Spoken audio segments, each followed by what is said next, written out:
As you can tell, it's our Easter special. Have you got all your presents sorted? Not really. No? Nah. Actually, this was probably... It ruined Christmas by the time it was... And Okay. Bing Crosby versus Elton John. Who's streaming Bing Crosby? No, not Bill Crosby. Bill Crosby's another one. Were you ever anything dead shit in a nativity play, like something shocking? I think I was like a rock one year or something. There's absolutely no way I'm singing and playing that, mate. Like, the key you've written it in, it's hard enough to sing. I can't do two things at once like that. They're simple and get good. Oh, I'd like to rattle you with my weapon. One more song, one more song, one more song, one more song, one more song, one more song, one more song, one more song, one more song, one more song, one more song, one more song, one more song, one more song, one more song, one more song. Right. Hello, welcome to the One More Songcast. As you can tell, it's our Easter special. Pointless comment of the week. It's our Christmas special filmed on, what is it today, the 3rd of December? Yeah. So we're a little bit ahead of time, so we're going to try and get this out before Christmas. It's the 4th. It's the 4th. Oh, is it the 4th? Yeah. So, we've got two guests on today, two lovable characters. We've got Liam Tamber. Howdy. And we've got Chris Bowden. Is it Bowden or Bowden? Bowden, innit? If you know, then it's Bowden. Right. If you Bowden, I'll let them just roll with it. But Right, okay. Bowden, innit? Yeah. Bowden sounds a bit Tory, to be honest. Sounds very political, doesn't it? Mr. Bowden! Chancellor Bowden. Bowden Abbey. Yeah, imagine that with my mum on it. Bloody hell, Zing. It was really good. Yeah. Do you want to introduce yourself a bit, guys? How do you know Lee, I suppose, is the main thing. Yeah, so probably started through lockdown. I decided why not start trying to become more of a bedroom musician. That sounds sexy. Yeah, it does. It really wasn't. But yeah, so I just invested in a load of recording software and that, started throwing more covers onto YouTube. And then through a band at Leeson, so before the Impact, Al contacted me, so the bassist, and he's there like, fancy a jam. Literally all he messaged me randomly. I was like, okay, let's give this a go. Turned up to band practice. He said, learn a few of these songs, bring 2 guitars, because obviously 2 different tunings. And then I realised, crap, I've got no sort of like live gear. So I had to try and like dig out a really old sort of effects pedal that would like just about suffice, which worked for all of one rehearsal before it started jumping volumes left, right and centre. So but yeah, from there it was a case of played along with him. Apparently I wasn't terrible, so there you go. And here we are. So you turn up with your Focusrite interface kind of thing, plug it down on Well, stage. I could have, that would have been better. Probably would have been better. I turned up with I had an old Line 6 like HD 500, which back about like 12 years ago was probably cutting edge. Right. But then because it hadn't been used for a while, sat collecting dust, a lot of the solder had probably gone a bit funny. So whenever you change the patch or whatever, the volume for the actual like certain parts of it would just jump around up and down. Ah, shit. So you'll just be there playing along, and next thing, no distortion, or it'll like suddenly go to full volume. Wow. And Just Tamber panicking every 30 seconds. Oh, that's testing your skills as a musician, that, isn't it? just me looking down at the pedal like, why do you do this? And Chris, I know many people know who you are that watch this. Jack Isherwood is our only listener, isn't he? So, yeah. Probably. What a guy. So introduce yourself, Chris. Similar, far less advanced than yours, mate. I turned up, met Lee with Guitar Hero and an Xbox. Oh yeah. And that was my PA equipment, mate. Get in. A very similar thing. I wanted to get into it. Band properly. Yeah. Bands and what have you, just doing singing competitions here and there. And anyway, I went and tried to learn the guitar, lost my patience with it, vocal coaching and what have you. And I just put an advert out, and Lee was straight in. I'm game. I'm gay. I'm game. Yeah. G-A-M-E for anyone watching. And that was it, weren't it? About nearly 4 years ago. Yeah. Just got to jamming between us, and he must be thinking, what is going on? Did you put something on Northwest Bands or something to find a band? No, it was Join My Band. Right, okay. Which ultimately is the same thing, isn't it? Yeah. And then he probably quickly gathered, like, this guy has no idea what's going on here, but I'm going to roll with it. I need a mate round here. He just moved to the area, something like that. I was just about to move to the area. I thought, like, I'm not going to have all my mates be her mates or through her, so I need some of my own mates. So I need someone to go for a beer with, and then I ended up with 30 of the fuckers. Oh yeah, very good at that side of things. Yeah.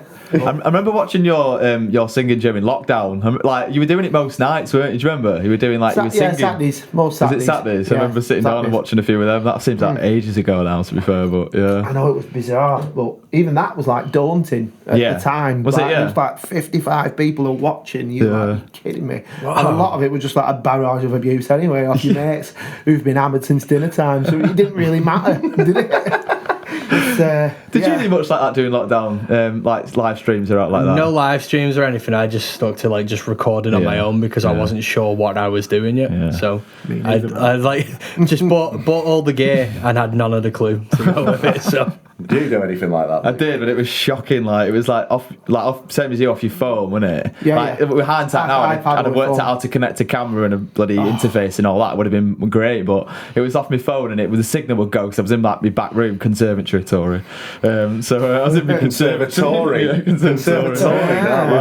And it was just cutting out halfway through, and like I didn't realise I'd do like an hour live stream and shit like that. So. You don't get like dead anxious though when the signal it's went weird, and you're going, or all of a sudden the iPad just fall over on the table and we're like, oh my god. Why are you trying to troubleshoot it? Like, oh god. You did get good responses off them though, didn't you? Like, it was kind of good. It kept you ticking over. I'd got like a full PA job going and everything with it, with desk, and once I fathomed out what was doing. Did you get the copyright thing come up if you were doing backing I was just going to say that you were literally just singing to the Beatles and Sony had shut you down because you're doing it in your kitchen. Like, are you kidding me, mate? I can barely read. Yeah. What were you streaming through?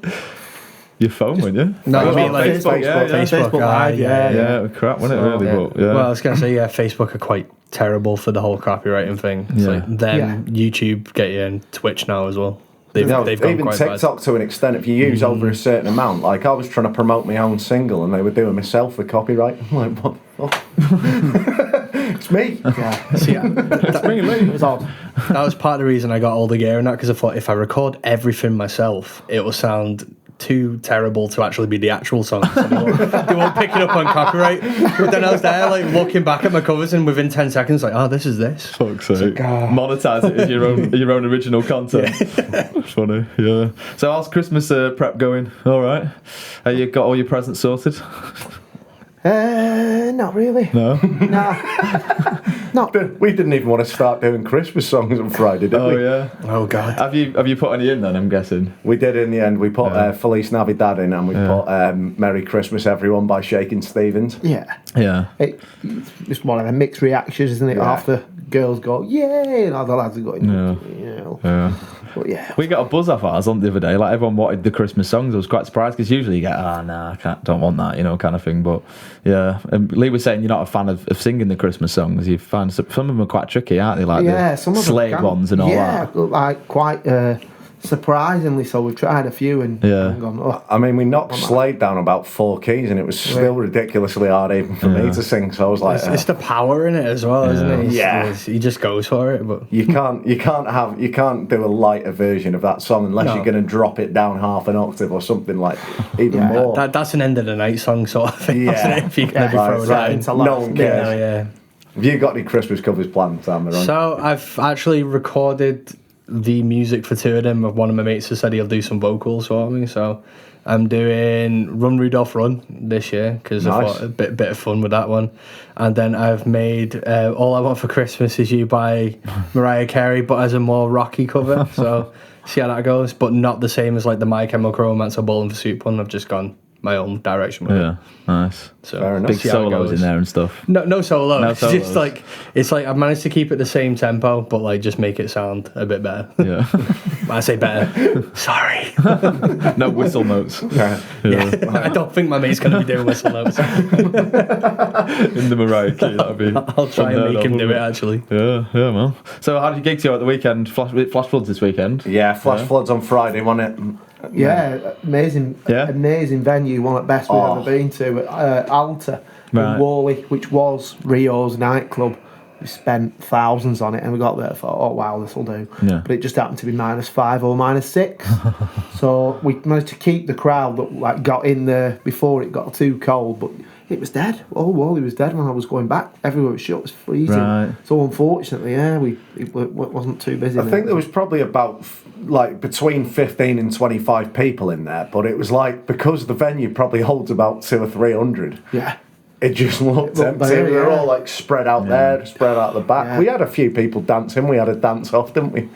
It was dance off in the middle. yeah. And I thought he was going to be hammered. I spoke to him at half time and he was fine. After he destroyed the way he did it, yeah.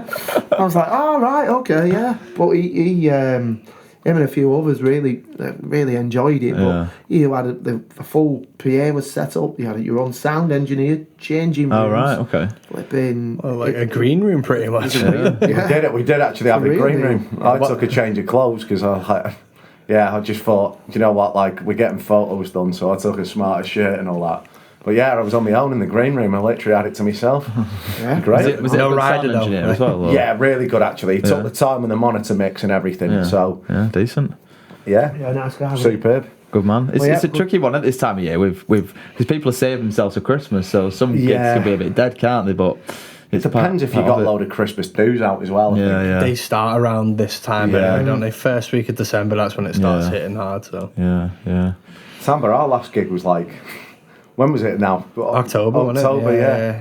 Yeah. Christ, that was a mental one. Me and Al stayed out. Me and Al stayed at the hotel that we were playing in. And it just, well, I think we had 40 quid left in the kitty, didn't we? Yeah. We just had 40 quid that we thought no one could be arsed splitting, so he said, right, you two have it. Yeah. Him and Mike drove back to Runcorn from Blackpool and then said, oh, do you know what? Since you two are at the hotel, you might as well spend that on beer. So me and Al just took the 40 quid on the kitty. I think we had rum, Disaronno. We literally just started shot in the back bar. It was absolutely horrendous.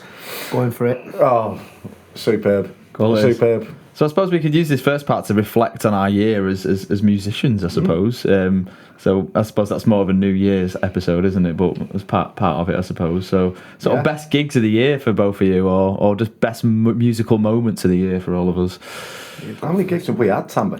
We've had about like 3 this year, haven't we? So like, it was a case of we didn't know what was really happening at the end of last year. Like there was some like everyone was feeling a bit with it.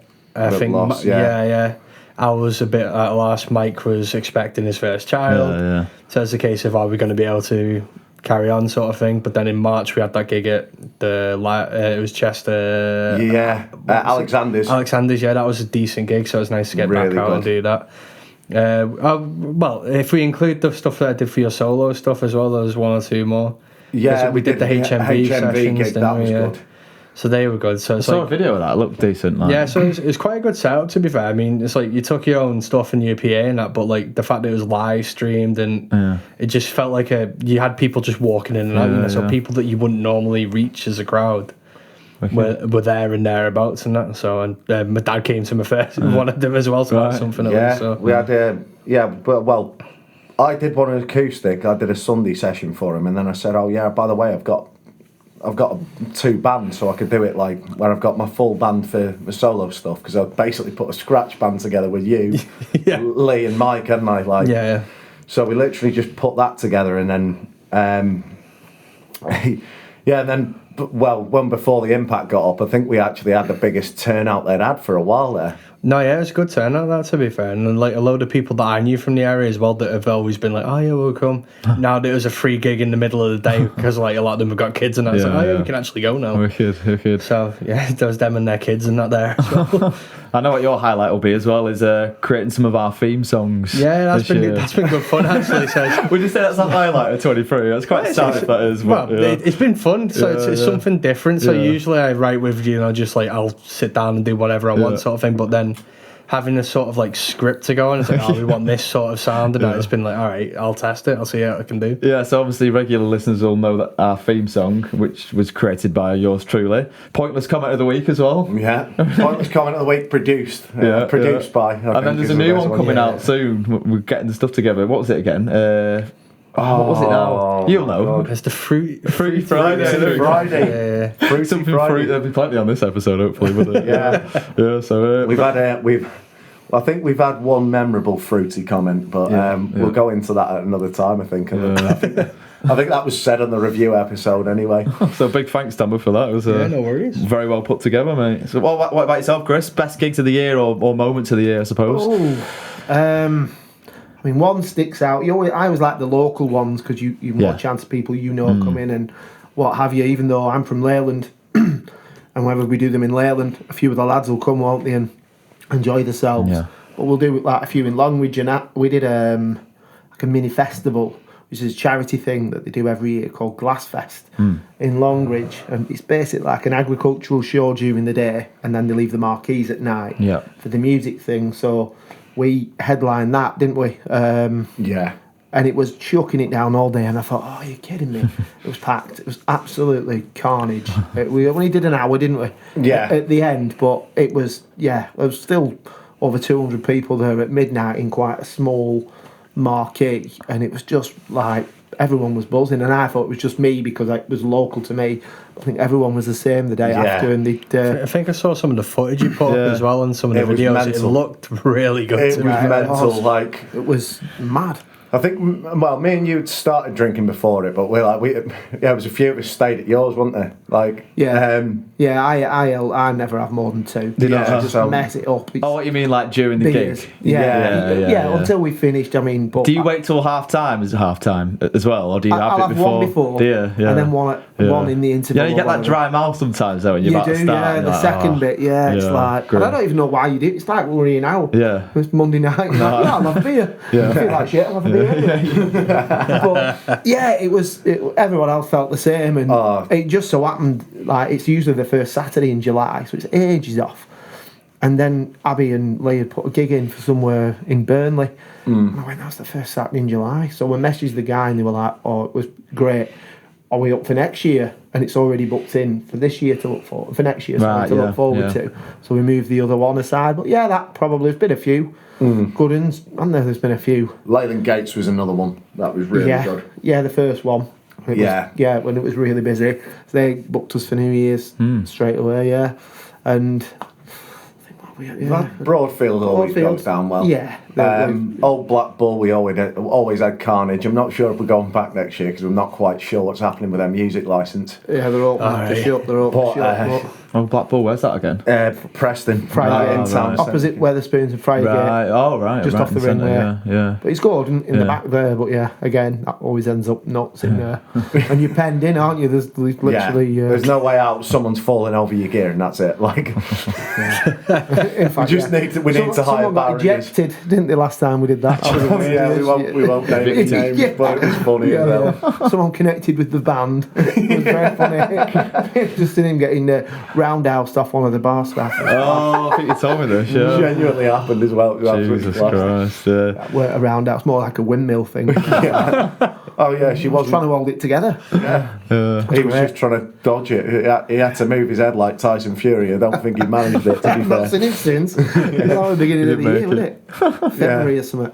Anyway. So obviously since COVID, like, you weren't sure what was going to happen, but the music scene seemed strong. Like, the gigs seem readily available, and like, I think people are out and about. There's been a few quiet nights, but I think generally, like, it's busy enough. Like, definitely. I think there's been a lot of pubs come and go, though, I have to say. I don't know if you've noticed that yourself. Yeah. Where, you'll have bookings far in advance and then they kind of disappear and stuff. I think the turnover is a bit with landlords and stuff like that, but people still going out and watching live music, I think, is still popular, I would say, anyway. We had a gig that got cancelled the week of the gig. Right, so it's Warrington, No, I played there about 3 weeks before.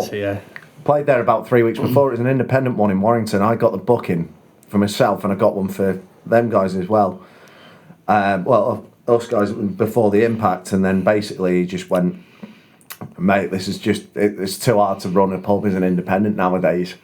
So I've decided to pull the plug. So I'm sorry, your booking's gone. The band, and I was there on the last night, and he said he was moaning the whole time. I just knew what was going to happen. But like, I can imagine if you're running a pub independently or without any brewery backing, how hard it must be. It's just the pub trade is dying in it in that sense, like the independent pub trade, really. A lot of them you make do money notice off that. food, don't they? Now? Considering yeah. you see a lot of Weatherspoons disappearing and that in certain places as well that you'd expect to be. It's all the a bit overheads more they have to play safe. now, though, isn't it? Like, Yeah. It's just gone crazy, like, you know. Like Sky rip them off, BT then rip them off, then Utility bills have gone through the roof. licensing. It's just it absolutely takes a mick, and there's just no help, is there, really, out there? I said to you before, didn't I? I went to look for my gig on Saturday, you know, just to make sure it's all going ahead. Look on the website. I mean, it's sorted now.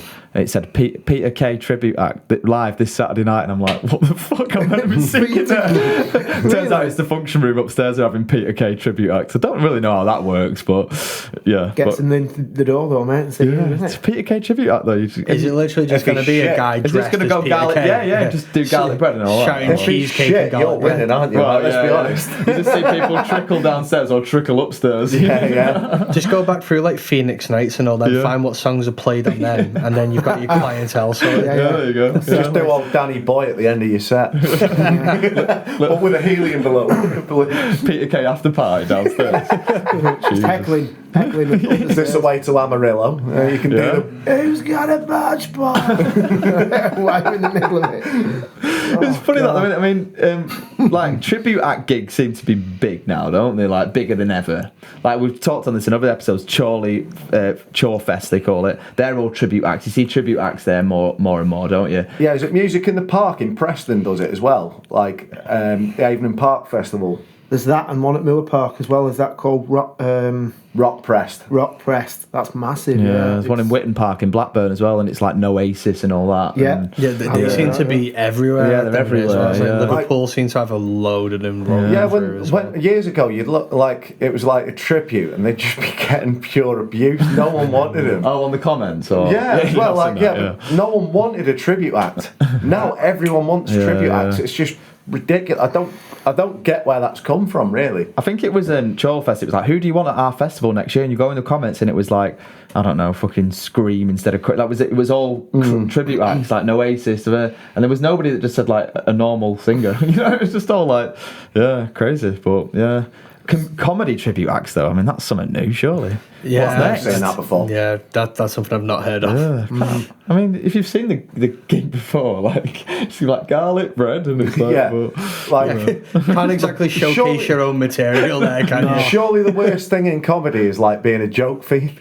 So I don't get that one at all. maybe they do their own jokes, but in the style of Peter Kay. The That'd be good. mannerisms, yeah, it has to be. They go, Yeah. I've seen this in 15 years ago. Yeah, exactly. Yeah. Or so you're just going to do like do Albert Hall in Bolton gig or something like that. That was the best one. That begs the question: then, if you could be a tribute act, if you had to be a tribute act to stay in the game, who would you be? What would you go? Would you go out Who as? would you be, or who could you be? Let's be realistic here. Yeah. Any thoughts that you'd be? You could be like a Tony Hibbert tribute act. What? Average with no end product. Workhorse with passion. There we go. Just make a few fouls and terrible mistakes every now and then. Slice someone open. I'd probably have to say I'd do a Noel Gallagher tribute act because like I grew up and know loads of Oasis songs. It'd just be easy. I've always wanted to go and see the Jerry Cinnamon tribute act. I feel like that'd be a good night, but Yeah, Tamber's probably got an interesting one for us here because you're more of a metalhead, aren't you? Yeah, I'd probably go for a Sum 41 tribute act. That'd Nice. that'd be Yeah, actually, good, yeah. I can see I could that, pull to off be a fair. Dave Batch. Basically, you were trying to the whole time you were trying to think of someone. Like, who the fuck do I That'll look like? Billy talent, isn't it? I know, The other one's the big guy Asian. with the arms, aren't you? Well, so he's the Asian guy in Sum 41, and Yeah. so it's like Right. I could actually pull that off in a sort of like.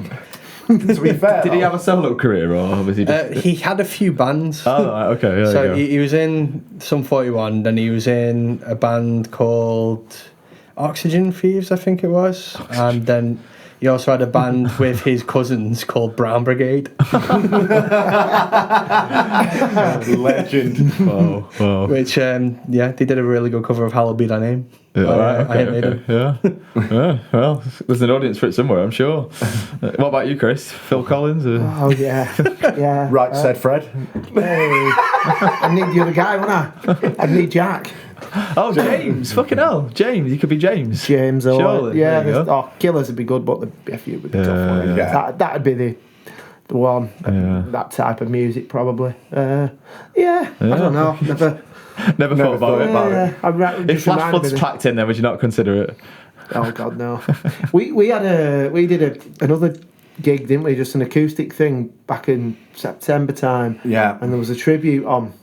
It was Robbie Williams. Oh, my God, yeah. And really nice guy when he chatted to him that, but I would rather do maths than have to do that. It was like the opposite. Was he enjoying it? Oh my God! Oh, yeah. he's loving He was it. enjoying it. Did he take on the persona as well? Oh, yeah. So he was like fully literally, into he it. had the tattoos. He had like Bright a pink suit. bright pink suit. But when he took the jacket off, he just had the waistcoat on. Like exact tattoos, everything. The hair done like the spiky hair that he used to have. It was like, what the? Well, if it's the same guy, during lockdown there was a guy who was a couple of streets behind me, but you could hear him because he got his PA system out every day during lockdown, and he was Robbie Williams. God, he loved himself. Like, he was like, "Come on, everybody," and everyone was like moaning on the Facebook group chats and stuff, saying, "Who is this twat singing here?" For a week. But it might be him, you know. You don't know. There can't be many around To the be fair, area. if you're gonna do the Robbie Williams tribute act, you have to love yourself a bit. Cause Well, that's true. That's Yeah, his persona, isn't it'd be like Liam Gallagher and just being a nice guy, wouldn't it? A lovely bloke. Yeah. You're right, mate. Yeah. All right, kiddo, how we doing? Oh God, yeah. It was great. It was cringe. Yeah. He only knew 3 songs as well, so there's just them 3 songs on a loop. All right, No, this guy definitely had a few more, but Yeah, he did do the typical. Come on, guys, you know this one. Yeah, it was. I love that Lee Mack sketch actually about him. He's like, yes, yeah. Robbie, and we paid 80 quid to come and see you, so it'd be nice if you could sing it for us. Yeah, you arrogant bastard. Yeah. Oh, Yeah, God, mate. No, Yeah. I could never do that. Should we take a quick break there? We're on about 27 minutes, aren't we? You know, when you said about the recording time, Yeah. well, sadly, Yeah. these 2 cameras do have that restriction, so 30 minutes. We'll put in and that's why we have those shitty adverts, innit? Yeah. Otherwise, it just looks stupid. So Yeah, we'll have to get you on to just do an advertise flash floods or advertise before the impact. Yeah. Whatever. We'll do that. Yeah. Right, we'll see you in a minute for some Christmassy games. Hello, it's Lee from the One More Songcast with another shameless self-promotion. Yep, my new single, God's No Help, is coming out on the 12th of January 2024. I need all you legends to get behind it because I'm really proud of this one. It's recorded with Sugar House Music. A.D. Hall is one of the producers and he's been on the podcast recently. So, to help me out, what you've got to do is pre-save or pre-order the single from iTunes or Spotify via the link in the description below. So, click on the link, choose your platform, and what you'll do is you'll have to log into your account on iTunes or Spotify. So, grab your login details to help you out with that one. Once you've done it, it'll say pre-saved, done, and then on the day of the single's release, it goes straight into your library, ready for you to get your ears wrapped around it. Accommodating that, there'll be a lyric video coming out shortly after, so keep an eye on my social media pages, at Defined by the Music on Instagram, at Defined by Music on TikTok, or at Defined by Official on Facebook, and just keep up to date with it. Like every post, share it about, and really help me out and get this to reach as many people as possible. Tell your friends. Back to the episode. You good? Do we want to move Chris? Just drag your mic over ever so slightly. Yeah, that's it. And try not to lean like through the mic. Stay where you are, basically. Hey. Don't move at all. There we go. No, you're good. With a muscle. Right. He says swinging his chair out like that. Right, you wanted a side we are recording, yeah. We are recording. All That's right. why I'd let you finish conversation, yeah. No, part 2, we're back. Christmas special. Yeah. Before we the big go on one. to our game, have you got like any memorable Christmas stories from when you was like a kid or anything, like, you know, like funny shit that we'd talked about before? Oh, You know, like Like Christmas presents that you thought you were getting and never got? like shit like that, you know. Have you got any stories Or like anything, that? anything I've got a along few. those lines? Yeah. Any like disaster stories at Christmas, or maybe you stayed up the night before thinking you're getting like a PlayStation or something and you get nothing, or Probably more since I was an adult, really. Like just going out at Christmas, that's far more eventful than. what, like Christmas Eve going out? Oh god. Yeah. And then having to sit there all day with the family at Christmas Day. What was the one with you and Dave where you came out dressed as a nativity store? Oh, we did. We did. That's as a child, but we all did like the. You was a child then? Fancy dress thing? No, no. Okay. We just went round Leyland. We used to go out until people started having kids and stuff like that. So Christmas Eve used to be our Christmas party, or Christmas do. So we all went. We got the nativity. So I ended up drawing Mary, and Bomber, our mate, was the donkey. So we had a few beers first at home, I think, then came into the Leyland Gates, and I think Graham was Joseph. That's terrible, isn't it? But yeah, I came into the pub and everyone was like, what is going on? A big football under me thing, and we're still out at 1 o'clock in the morning, and we had to do like the birth in the railway. Everyone must have been like, what is going on here?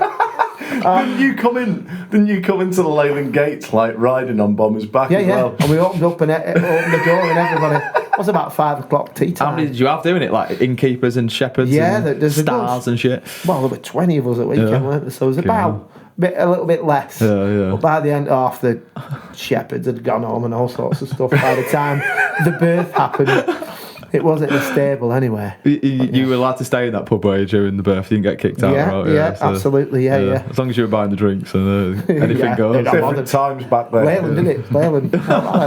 Brought more custom. Yeah. Were you ever anything dead shit in a nativity play, like something shocking? I think I was like a rock one year or something. How does the rock factor into a nativity play? But I definitely was a rock because I remember my dad making me this paper mache thing. It was shit. I just led that. One of those, listen, we know we've got to have a part for everyone, and you're not cut out for any of the other ones. You know, you've got a shocking personality when you get cast as the rock. Fuck's sake. Somewhere Dwayne Johnson's just rolling in his Yeah. I thought you meant that. No, an actual rock, That'd be a completely different nativity, I think wouldn't he it? patterned. Just come in and absolutely rock bottom someone straight away. Like, Mary and Joseph arrive outside the manger and you just hear, if you smell. oh my God! It turns into WWE. What's the shittest Christmas present you've ever had? You go first, mate. Man, trying to think. Yours is easy, you say? Yeah. Oh. You go for it. I got the Chorus CD off my mum when I was about 18, and I was about 17 maybe, and I was like, in what world have I ever said that this is what I wanted? And I just knew she'd have probably been out Christmas Eve, and you get to the till and barking booze, and there's like, can I get you any chocolate, or do you want that? Oh, that'll do, I'll chuck that in this thing. Look, I've never let her live it down. W.H. Smith special, right when they had the half-price chocolate. A 17-year-old lad, the Chorus. So yeah, we give her that every Christmas actually. Take the piss. Oh, you give it her back? Yeah. Well, no, just give her grief. Okay. And then I thought you meant you rewrap the course Should do, CD. actually, Yeah, you One should year, do that's that. And it's a family tradition. Re-gift it. No, sorry, Mum, I need that back for next year. To give it somebody else. What about yourself, Tamber? Any shockers? Nothing terrible. I'd say, like, as a kid, probably thinking like socks and that were always terrible. Now I welcome the Christmas socks because, like, by the time I get to Christmas, I need new socks. It's a case of, I'm actually hoping for socks this year. Like, I look, like, every time I'm walking around the house, and missus are like, you got a hole in that sock. I'm like, for fuck's sake, another pair. No, one year, actually, this was probably. It ruined Christmas, but at the time it was fucking brilliant. Nonchalantly just put that in. So one year we actually found where my mum and dad had hid the Christmas presents. oh no! So it's like, oh yes, we got FIFA for 3 weeks before Christmas. We got the new FIFA. We got this game. We got that game. And then Christmas came, and it was like, yeah, we fucking knew that. Great. Me and my brothers found it. Act like you. Like, oh no way! But my mum and dad had found out because my auntie grassed on us. So Fucking grass. I did have it where my dad used to always wrap things up in different boxes and that. So it's like you open your box like, oh yeah, a kettle. Like, woo. But it's in this massive. Yeah, fucking, it's like you got a kettle box and you're like, oh great, you open it, it was a mobile phone. It's like, oh, this is great. Then I opened it because it was when I got my first phone. Yeah. So it's like Nokia 3310 back in the day. It's like, oh, this is amazing. Snake. Open the box and there's some really old Nokia phone. Fuck's I was sake. like, hang on a minute, that's the same as my dad's phone. What's that in this box for? So he literally, the night before, wrapped up his own phone in the box, inside a kettle box, and thought this would be hilarious. Here you go, son, your first burner phone. Yeah, pretty much. Have you not seen that video? At the minute, it's like a reel on Instagram or whatever, and Phil hates it when I laugh at this, but there's a young lad who's about 8 years old, and they pull out this iPhone box, he's going, and you know how hard they are to get the top off, and he eventually gets the top off, and it's an empty box, and there's a note in it, and he just says, "You're gay."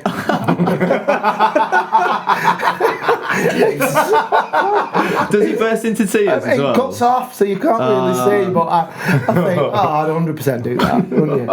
There's one more It's scene where he gets a great. PlayStation and it's not, and he actually like breaks down. I think I might have said it, yeah. Funny as It's fuck. mean, but it's only temporary. Yeah, Said that's true. Pain's temporary. That's true. Do you Yeah. remember Secret Santa, our band Chris was through last year? Yes. We got Jack when he came into the band. We tell loads of innuendos. I pulled Jack for Secret Santa.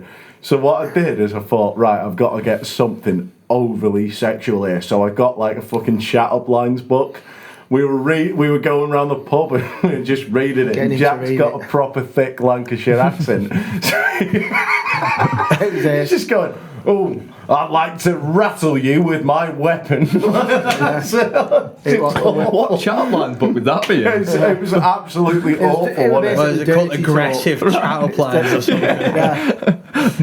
It was horrendous. It was horrendous, but we were just reading them out in the pub and everything, weren't we? Everyone were looking at us. It's great. A blow-up sheet with baby Guinness in it, and you had to down the baby Guinness out. Blow-up sheet. Fucking hell. Proper nice night out. Grim. Oh yeah. Jack was driving as well, wasn't he? Yeah. Was he? Yeah. Yeah, he was meant to be drinking. He pulled out the last minute. Surprise, surprise, Yeah. Jack. Jesus. God's sake, Jack. Fucking one job, Jack. What's it like with Jack running around the pub with his wireless system? He done that at Leyland Gates, didn't he? Yeah, he loves it. He seems to love that now, doesn't he? He's like a fucking moving guitarist. Yeah, he isn't does. Because chucks the solo out, doesn't he? On a chair. He loves it. Sat outside or whatever we were doing the other week. Yeah, have you got a wireless yet, or? No, so my mate just got one, and I want to go and see what it's like before I actually invest in the same one. But he's turned his setup completely wireless in the fact that he's got like one of those art tablets that he keeps downstairs. His computer main rig's upstairs, so he's wirelessing from his Focusrite down to his guitar, and then he's wirelessing his headphones as well, so he can just sit downstairs when his girlfriend goes to bed, and just sit there recording. That sounds like a proper man cave thing to do, doesn't it? Yeah. Wireless man cave. Wireless man cave. Right, should we have a crack at these games? Yeah, let's This do is it. all on Lee, by the way. You had a good one the other week, though. A football knockout round thing. wasn't it? Yeah, so this is a variation on that. So we created the Anthem's paint trophy. You played this on WhatsApp. Oh, was it? Yeah. Booked the Yeah, afternoon Fall off Guy. work to finish it out. Fucking about. I enjoyed it, though. I couldn't stop getting through. What's that? I'm through again. It was like a head-to-head, wasn't it? Well, so just to remind you of the rules, there's a tournament goes in, songs go up against each other. There's been an independent draw this afternoon. And Okay. just smash the microphone. You're editing that I'll one. just leave the car. We'll get some. Don't tempt me. Monday. Monday Club, here we come. Right, so there's a tournament that goes on. It runs itself, but the game works on predictions. So this time I've simplified it a bit, where it's not done off record sales and Spotify streams. It's just done solely off Spotify streams. Just Spotify. Okay. Yeah, just Spotify alone. So Oh yeah, we were playing it with the record ones as well. Yeah. Yeah. 8 teams. So the first game, what you've got to guess out of Christmas singles. This is called the Here we Christmas Essay Cup, Song Association Cup. We've got the first quarter final is Mariah Carey versus Paul McCartney. So Mariah Carey, All I Want for Christmas Is You versus Wonderful Christmas Time by Paul McCartney. Who got the most Spotify streams? They've got to be Mariah Carey. Yeah, has to be. Gotta be. Am I involved in this as well? Or am I you wanna be. some sort Judging of by that bystander? face, wanna I'm be. saying No, we're wrong. You want to be? Yeah, go on then. Why not? Does that fuck your game up though if I'm part of it? No. No? Yeah, it's got to be Mariah Carey. Yeah. Mariah Carey is correct. Hey. 1 point each. Back of the net. Right, so Mariah Carey goes through. After a dodgy VAR decision. Quite common these days. Next one. The Darkness versus Slade. Slade. Slade. Slade. You know, you have to get an underdog always gets through to the quarterfinal, don't they? So, yeah, the Darkness got through. Oh. And Oh, it was you're the Darkness. You're going Slade as well? Not now. You've just said the Darkness got through. Well, I was saying going through to the quarterfinal. Oh, yeah, it's got to be Slade on it. Yeah. Surely. Correct. Yeah, Slade went through on that one. No So chance for the Darkness there. 2-2 it is, the scores at the moment. I could see this game being 6-6-6 at the end. Well, there's That's when we have to 18, didn't cancel they? the episode. Halloween special. Go up to 12. Next one is more of a tough one. It's a bit of a tie, this one. Bing Crosby versus Elton John. Step Into Christmas versus White Christmas. And it streams as well, so that's quite tricky, that. Oh, yeah. I'm going to go Elton John. I'll go out and jump for Yeah. that as well. It's more of a party. I think you should go for the vibe. other option just to... Just to knock myself out. well, Streams, I'd say Elton John. Yeah. But all time, I would have said Yeah, the other one. if it was sales and streams, it would definitely be Bing. Bing Crosby won that tie. None of you got any points on it. damn it. Elton John out in the quarterfinals. Why don't we, for an extra point, try and get... Oh, is that the end? I was gonna That's say, the end. Yeah, all no, right. there's- Guess the there's a year or couple. something. Yeah, well, how many streams? We'll see what the scores are. We might put an extra guessing round in. Who's But- streaming Bing Crosby? No, not Bill Cosby. Bill Cosby's another. Bill Cosby. That's another Christmas special, yeah. That you might not remember. It's called Wipeout. Right. Whoops. Last quarterfinal. The Pogues versus Shakin' Stevens. Ooh. What? I hate to say it, what was the Shakin' Stevens one? It's Merry Christmas. Christmas, Oh, right, yeah, of course, yeah. everyone. Bugs. And the Pogues, yeah. It's gotta be the Pogues. Ooh, streaming, yeah. I know how the pub crowd work. It's always that one, isn't it? Yeah. But I'm going to go for Shakin' Stevens just to make this game a bit more interesting. So, Shakin' Stevens. The Pogues. Pogues. Luke's correct. Luke goes 3-2. You've got to take risks in this game. You should have waited a week. It'll definitely be the Pogues now. Yeah. That's all I got asked for on Saturday night, was do the Pogues. So I'm Yeah, surprised. Sean McGowan died, didn't he, last week? Oh, was that why? Right, yeah. Right, so the semi-finals. Mariah Carey versus Slade. Okay. Going with Mariah Carey. Versus Slade. Ooh. I'm going to go Slade. Slade. Oh, I've got a big lead now. Mariah Carey.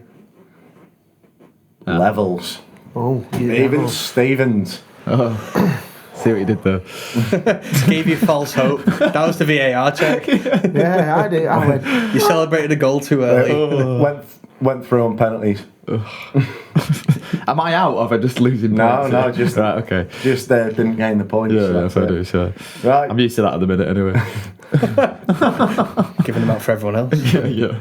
Bing Crosby versus Shakin' Stevens. It's got to be Shakin' Stevens. I'm going Bing. I'm going to go Bing. But like Chris said, who's streaming Bing? Oh, yeah. I know, yeah, but we said that last time. Who's streaming it on behalf of the Nan? Care homes, every care home. Yeah. Right.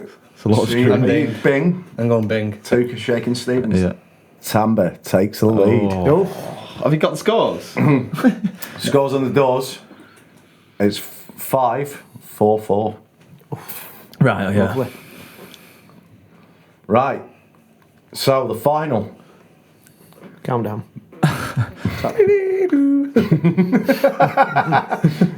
Mariah Carey versus Bing Crosby. I know which one I think it is, and I don't. I mean, She's been with me all the way, so it's Mariah.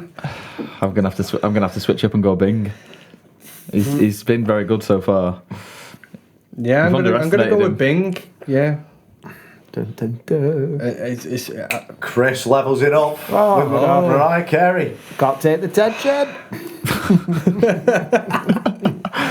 It's just a very tense game, this, isn't it? I don't want a lot for Christmas, just a victory. So, What was the worst present you got for Christmas? this game. The SA Cup. It's just a mug with no handle. Right. Cheers for making derogatory terms about my game. Nice one. Right. So, it's Tamber and Chris that go through to the final. No, I'm not even part of this. Oh, you're out. Damn it. Gosh. It's been a pleasure. So- do I not do like a third place, like the first place goal? You can have a playoff against yourself. Afterwards. Okay. So, right. The question is, for the tiebreaker, it's worth 10 points. It's a Gryffindor. Shakin' Stevens finished 3rd place. You've got to guess the closest to the correct amount of Spotify streams that Shakin' Stevens Merry Christmas Everyone has. Okay. So, who's going to go first? Well, yeah, that's difficult, isn't it? Have you seen it on TalkSport where they do it? Someone says something and then someone says 1 over or under what they say. Is this of all time? Or this? On the Spotify streams. Yeah, so how many Awful Spotify Merry streams you got? Christmas, Yeah, everyone. overall, yeah. Yeah, how many Spotify streams has it got? The closest answer wins, basically. I'll go 4.5 million. See, I was thinking higher than that. I'll go with 6 mil. Tamber went with 6 million. Chris went with 4 Stop million. it, Chris 4.5 Tarrant. million. We don't want to give you that. Yeah. The answer is 379,733,516. Lovely. Tamber wins the SA Cup. Well, actually, no, he didn't. Mariah Carey won it. But this is how much of a landslide it was. 2.4 billion or No, something. Like, 1.5 billion. She's got over 1.5 billion me. streams on Spotify. to be fair, I should have known that since I've And had she's to the only listen one to that it was for the over a past few billion. times. I'd love to know how much Spotify money you'd make off that song. About 50p, innit? 50p and a free Christmas dinner. Not even enough for a Freddo. No. Heck of a lot of money. Well, that was fun. Yeah, it was a 1 point. grand occasion. It wasn't as good as the first one, though, was it? What, the football one? Yeah, the Anthem's paint trophy. Oh, yeah. That was like, Was that the one with the white stripes and that in it? yeah, bittersweet and all that There was kind a of thing. few. There was a few underdogs. A few underdogs went through than that one. This one was more of a landslide victory, like Man City winning everything. Like, Whilst we're on the topic of Christmas songs, what's your favourite Christmas song or your very anti-Christmas songs? Anti. Oh, there's a few good ones, I think. Simply Having a Wonderful Christmas Time. There's Paul a lot, I McCartney, that's quite my like- favourite. I'm a Quite big a lot of Last them. Christmas fan by Wham. Yeah. Quality song. Fairy Tale of New York, Feliz Navidad. That's been a favourite last 2 years, but yeah, I Fairy like Tale it. of New York. Fairy hate Tale that of song. New Ah, do you York. know? It's a great song, that one. But I quite like. Do you ever hear the Kelly Clarkson one that she done underneath the tree? I think Yeah, it's that's a not a bad bad one. song. yeah, Phil has actually, that on, yeah. yeah. I thought you meant a cover of Fairy Tale of New York. No, Kelly no. Clarkson. No, well, Fairy Tale of New York is a classic. Worst Christmas song? Worst one. Oh, As in the worst mainstream one or just in general? Just any, really. I mean, Hallmark, shit. just any that you've noticed over the years. There's a really shocking one by the Pet Shop Boys. I don't know if you've ever heard it. Have you heard that one? Yeah, I think so. That's yeah. fucking awful. What is it? It's about like you should give for Christmas and stuff, but it's just like how much he hates Christmas basically, and it's just heard really shocking. An And NSYNC one the other day Oh, as well yeah. came on a playlist and that wasn't great. So I can see why it's unknown. Yeah. I can't think of any mainstream ones that are like that. Well, it can be any, But really. There's Destiny's Child do one, and that's pants. It's like the 12 Days of Christmas or Yeah, whatever it is. God, Yeah. it's terrible, yeah. If you love single ladies, then that's right up your street, isn't it? But it's the same sort of thing, but yeah. it's Christmas, isn't it? Like, Yeah, it's just got that Christmas feel to it, love. yeah. Like it's on repeat. Anything by Lad Baby, just get in the bin. Yeah. Like, Forgot about that, Can't Lad Baby. stand He got them. number 1 for like 3 years or something. 5, I Was think. it? He's dethroned the Beatles as having the record for the most consecutive Christmas number ones. Who is it? Is it just some like... It's a random. So he's a YouTuber, I think it was. Oh, that, It's just he a wife basically in it, a husband and wife. changed the lyrics to popular songs to include sausage rolls. So there was like, we built this city on rock and roll, became we built this city on I sausage rolls. remember. I didn't know they were Christmas number ones though. I remember that. Is it like one of them rebellion things? Because it's like... Because they did it for charity, Right, sort of okay, thing. yeah, So like, yeah. I think last year they did "Do They Know It's Christmas," the Band-Aid one. Yeah. But again, about sausage rolls. Yeah. Through the Have they got chanting. one planned this year, do you know? They've graciously bowed out of the race. okay, Yeah. Thank God It's for like that. you saw the sales, and it was like there was a few 100,000, and then like last year it was a big decline. Do you know what? I was so happy when Rage Against the Machine knocked X Factor off Christmas number 1. Oh, yeah. It's That's one a of those few things, years wasn't it? Because it was just manufactured sort of covers that were getting Christmas number 1 and nothing new each time. What made me laugh is when they went to the live lounge and BBC tried to tell them they weren't allowed to swear. Yeah. Like, you've got the most rebellious band in history and you're telling them they're not allowed to swear, so they literally went, use their own words, fuck you, I won't do what you tell me, repeatedly. I was like, yes. Did they play it live? Like, Like in the live lounge, and they literally just went to town on And then it. they're like, we're sorry about I'm that. sure they extended that part as well. Did they get through the whole song, or did it kind of get cut? They didn't get cut in the end. I think they let it continue. I think they thought, oh yeah, we told the wrong people here. I'm really Just shocked though. accepted it. Like, I know it sounds very conspiracy, but like you'd think that like they'd find some way of fudging the figures for something like that. Yeah. Because you kind of feel those things are fudged anyway, don't you? Like, but Well, they did it with the Sex Pistols years ago. Like they didn't like the Sex Pistols, "God Save the Queen," and they announced that it got to number 2. But then when the record sales actually came out, they'd won it by a landslide. They actually got number 1 by a landslide, but they banned it. I remember when they were doing the live version of it, was it Pretty Vacant? So they deliberately pronounced that slightly differently so they could get away with swearing on TV. what do they say on it? Like on that song? Oh. Christ. So it's vacant, but if they took the second half of that, They basically they were dropping C-bombs left, right, and centre. Oh, right. Yeah, Sorry, they like completely drag missed it that. out. Yeah. They drag it out. Yeah. What was it I missed the other day? Who Jar Soul Band? Oh yeah. Yeah, I was watching that episode before. You came into practice and went, oh, that was hilarious. It's how How Jack the fuck did he pronounces miss it? I know, yeah. Yeah, who just sold? Soul bomb. Who just sold? But yeah, it was Jack. It was Jack's. They were actually called Jar Soul Band. Yeah. It just did not click at all. I'm just sat there going, They just "All saw right." the point and straight literally over. that. Like, Yeah, fuck's sake, man. Was that the same episode as did John Lennon smoke e-cigs? Oh yeah. Fuck's sake. John Smennon. I nearly said. John Spennon. Wow. Right, should we take a quick break there? I think we better after I've nearly said John Smennon. What are we drinking today, guys? We've got a festive. It's Monday night. We're recording this. Yeah. I think I've got the most Tory drink Hardcore. here. Oh, what you A on? banana beer. Yeah, that's Tory, innit? Is that Tory or am I quite tropical? Camp. kind of fruity. Anyone for a Fruity. banana beer? Yeah, I'm just going to be me on the theme song. Fruity. Definitely wouldn't be allowed in Runcorn, would it, Capture Sam? that. This is I got this in a bar in Liverpool. Depends where in Runcorn you are. Go towards Sandymore, maybe. Yeah. Yeah. It's not really Runcorn, is it? Formby. Not proper Warrington. Runcorn. That's not Runcorn. No, I know that. I'm saying, would you drink these in Formby? Oh, probably. Is it a bit Tory Formby? Sandymore's near the Morrison's, innit? Have I got that right? Morrison's? Is there not Morrison's in Runcorn? No, On there's not. Eyewitness. No, Eyewitness you're there, thinking aren't the I? Waitrose. Witness has a No, there's Morrison's. Witness. Yeah. Witness is Morrison's. That's the other shit, old mate. I've lived in both, We're not I can that say fancy. We've only got an Asda in Runcorn. And it? Aldi, a little. Yeah. Iceland Farm Foods. Yeah. Several Aldis now, actually. Yeah. Several Icelands. Branching out. Yeah. A few co-ops, Lots of co-ops. pubs and chippies. Yeah, co-op, pub, chippy, ski slope. Dry ski slope. Right in the centre. Is that the main attraction? There's a John Bishop sketch about it. Oh, Like, okay, he yeah. does a section on it and how the fact it's like pub, houses chippy, pub houses chippy, and then right in the centre, giant dry squeeze. Because what else do you need?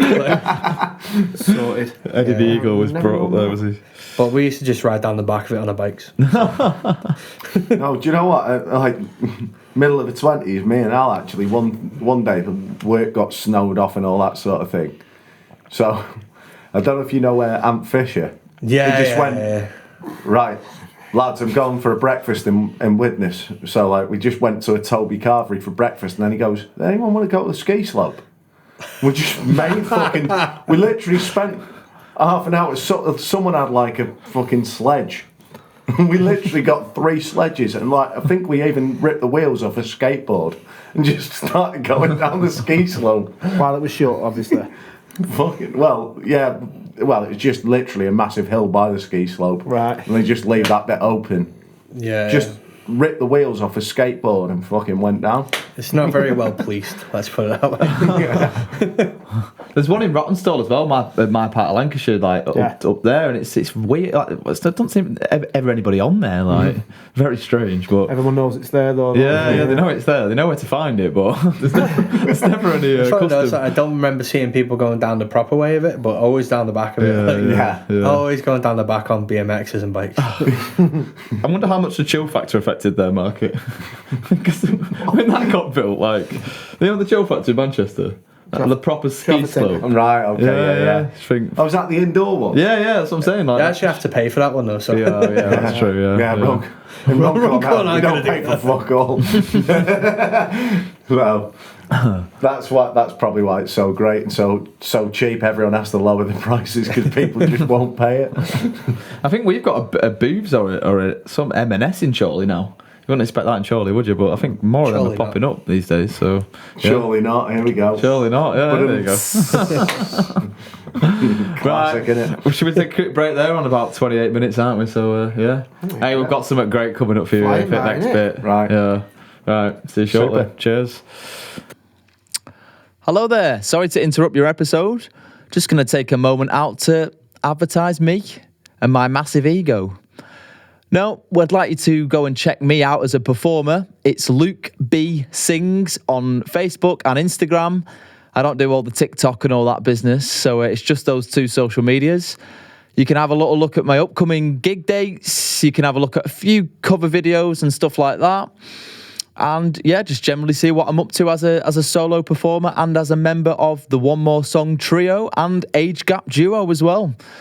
So yeah, go and check me out. Give me a like and a follow. And for all inquiries and whatever else, just drop me a message on one of those pages. Back to the episode. Oh, I do look like a proper ref on here, don't I? Jesus Christ. Right. probably do a better job than current Premier League ones. So.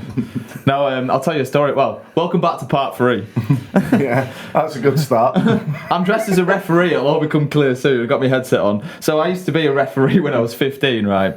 And we stopped the game. So this it was literally like under 5s or something. And I stopped the game because this kid needed to tie his shoelaces. And they were like 8-0 up at this point. Oh, 8-0 down, sorry. And the woman manager shouted at me, like something like, "Oh, come on, he doesn't have to tie his laces," kind of thing. And I was like, "Well, you're losing 8-0 anyway. It doesn't matter, love." And she went absolutely skits at me, and that was the last game I ever refereed. You're losing 8-0 anyway. And I was like, "Well, you're losing 8-0 anyway, and he's 4 years old and needs to tie his lace." And she went absolutely mad at me. So yeah, this kit ever since has been in the loft. Got it out today. So yeah. He's come back for one more go. Tiny Tim is referee. This is right. So this is all in light of your Facebook post about the PGMOL. Oh yeah. Oh, after Liverpool Tottenham Tamber, like, do you remember You're a Liverpool that? fan? Disgraceful. Absolutely not. No. So he was sticking up for PGMOL. Was that just because it was Liverpool, or did you agree with the? It was because it was Liverpool, and I had an avalanche of beers, and was very amused. Did you get a lot of shit for that? With the result? Oh yeah. Honestly, that night I was literally waiting to go on to do a gig, and I'm sure my gig went shit because I was still fuming about the refs. Why? What? Like, I was at the doghouse about I wonder why. I can't even imagine you having that amount of bad luck. It's terrible. Fuck's sake. Yeah, Imagine, no, imagine the shit that could have gone wrong. I know, he's so hard done to him. I know, you should set a GoFundMe page up, mate. Yeah, and you're about to find out what could possibly go wrong. You've got to admit, though, I mean, listening back to that footage was hilarious. Like, just the absolute shit If it was another club, I think I'd be laughing more. But like, it was the. Right, we know he started. Shit. Oh, shit. You're happy with that? Like, yeah, mate. Yeah, no goal. Right, like, no, it was goal. Yeah, they've given the goal. What? But there was another hour left of the game. We should be more disappointed with the bad discipline of having 2 players sent off. I would have thought. One shouldn't have been a sender. So I've got Stockley Park on the other end here for this game. So we have got VAR. Go to the camera. Some of you'll be happy about that, some of you won't. I've got some cards as well, you know. I come fully prepared. There you go. I've got my full fucking logbook. Yeah, so That's a Santander card. that's how it's Bonzo, but See, these cards. Hang on, I've still got them. These cards are normal size, but they look massive on me. It's like the Price is Right. and that's what they look like when he was 15. Yeah. But no, you play your cards right. They were bigger than me when I was 15. Good game. He used to say it at the end, good game. Yeah. Right, what's the game then? So, Is it Christmassy at all, this game? it's not really, no. Just seemed like a good time We'll to use it play for the Easter special as well. And, Yeah, so this is the Footy Chants game. Okay. So, Chant or chance? Chants. chant. All right. Chants. Okay. Nice little bit of plosives on that one for me to edit. Nice one. So, what we're going to do is I'm going to describe a football chant. So it'll be lyrics to a football chant. And you've got to guess either the club or the player. You're going to get 5 clues on each one. The quicker you guess it, the more points you get. Okay. So, if you guess it within 1 clue, you get 5 points. If you guess it within 5 clues, you get 1 point. So, it's between Chris and Tamber. Luke will be the referee, and we've got Stockley Park I've got on the my other friends end. on the other end. All right, lads. Sorry, there's news just in. We've just got the FA involved, and Chris, due to PGMOL bias, Sorry, what? PGMOL bias, has been deducted 10 points. That seems very fair. Carry on. Yeah. But you get plenty of opportunity to win it back. It doesn't mean it's all over, Chris. As you find out from the weekend when you won 1-0, didn't you? Yeah. Did, yeah. Hopefully How many points have you got to get back now? 10. Are you still at the bottom? No. You come off the bottom even regardless of the points? 18th. Oh. Yeah, 2 I think points they were behind. 19th when they went It's down. literally the 10 best points. season to have that point deduction, Yeah, isn't it it? has to be, yeah. Yeah. The other teams around you are just Championship teams. Well, Burnley turned it up, didn't it, at weekend? Yeah. 5-0 true, against another relegation scrapper though. Yes, I yeah. think we'll get He lost his job as a result of 5 or that. 6 of them back, I think. Yeah, you But still we'll stay see. up. Yeah. We'll see. Anyway. Right, so I'll either ask you for the player or the club it relates to. So, Chris, this wasn't your clue. So, you've got to guess the player. It relates to an Everton manager from the mid-2010s. Yeah. Biology, chemistry and physics could relate to this chant. The player I'm referring to was brought through under David Moyes. Sorry, man. He played in midfield. He now plays for Luton. Oh, I know Barkley. this. Correct. Hey. Where's the football chant? It was. Oh no! I took it from the lyrics of the football chant. Oh, what is the football School. chant? It is the School of Science. I've lost the page Diamond now, and all to that. Yeah. Yeah. So it says. I think it was Roberto as his master plan or something like that. We play out from the back was a line. School and of there's- Science. Yeah, That's the School thing, of yeah. Science. Right, Tamber. I tried to go for quite obscure with Chris's one, so I've tried to go for quite obscure with us. Cool. So you've got to guess a player again. Yeah. Did he The just say season us? is 2004, 2005. 4 players were mentioned in this chant. The player we are looking for received criticism for an own goal in a League Cup tie against Burnley. The tune of the chant was based on the Jackson's hit "Blame It on the Boogie" because he just couldn't control his feet. Oh. I meant to say beforehand that there is additional clues available for every guess in this one. If you really can't get it from the 5, I know the chant, and I can't think of any of the players. Sing us the chant, Tamber. Well, it's Don't Blame on the Sunshine, isn't it? So, I just can't control my feet. but who is it? 04-05 season. Own goal. I'm not going to get it. I'm just going to guess Risa because he's notorious for Right, own wait there goals. then. Risa. We're sending that to VAR. VAR. Hang on. Right. There's a goal gone in. VAR asking me to check it. Gary, you there? Okay. He's asking me to go to the screen. Shit. Right. Okay. All right. Okay. Yeah. Going to the screen. Here it is, yeah. It's no goal. No goal.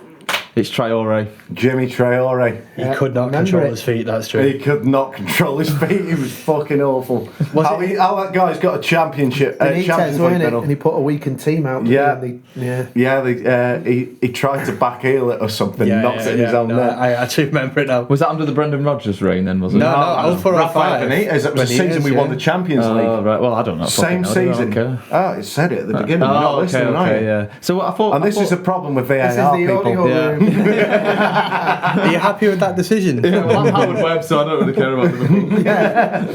Yeah. Do you remember, speaking of Howard Webb, do you remember when Ryan Babel put that photo of Howard Webb in a United shirt? Straight after the game, he got fined. Did he? I don't He got know. fined about $5,000, didn't he? What, like online? Yeah, Put it on United got, Twitter. there was a dodgy decision in an FA Cup game against United. It was a game that Dalglish come back, and Ryan Babel actually went about 2 games later. But he put on Twitter a picture of Howard Webb in a United shirt, and Right. Imagine that. fucking now. hilarious. Right, this was one for both of you to answer. Okay. So you've got to name the club on this one.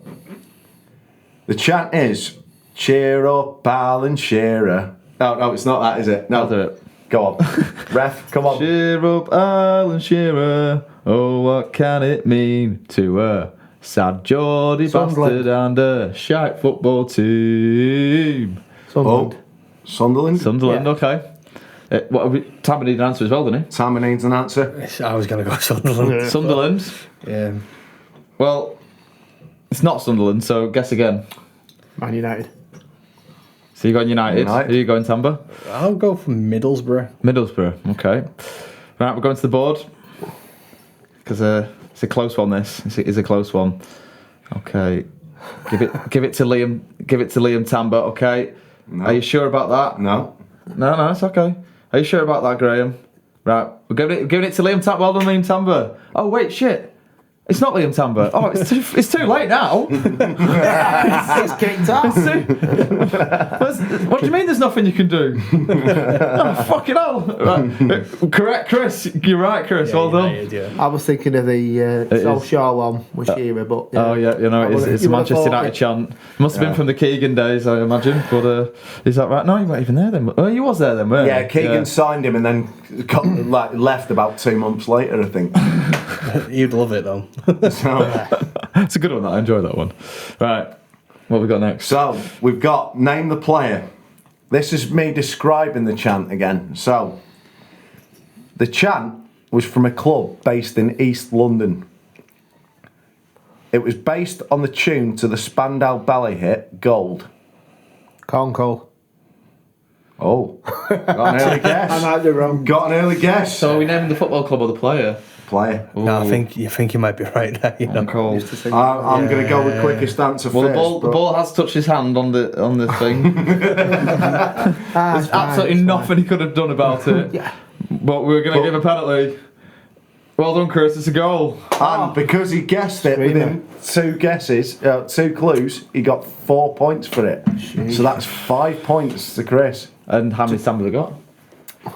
5 points altogether. So it's 0 points for Yeah. Oh. We got -5 for Chris. -5 for Chris. And we got deducted 10 points for PGM allowed players. Still annoys me that West Ham's in East London, but Yeah. When I get me 10 points back, I'll only be 2 behind Everton.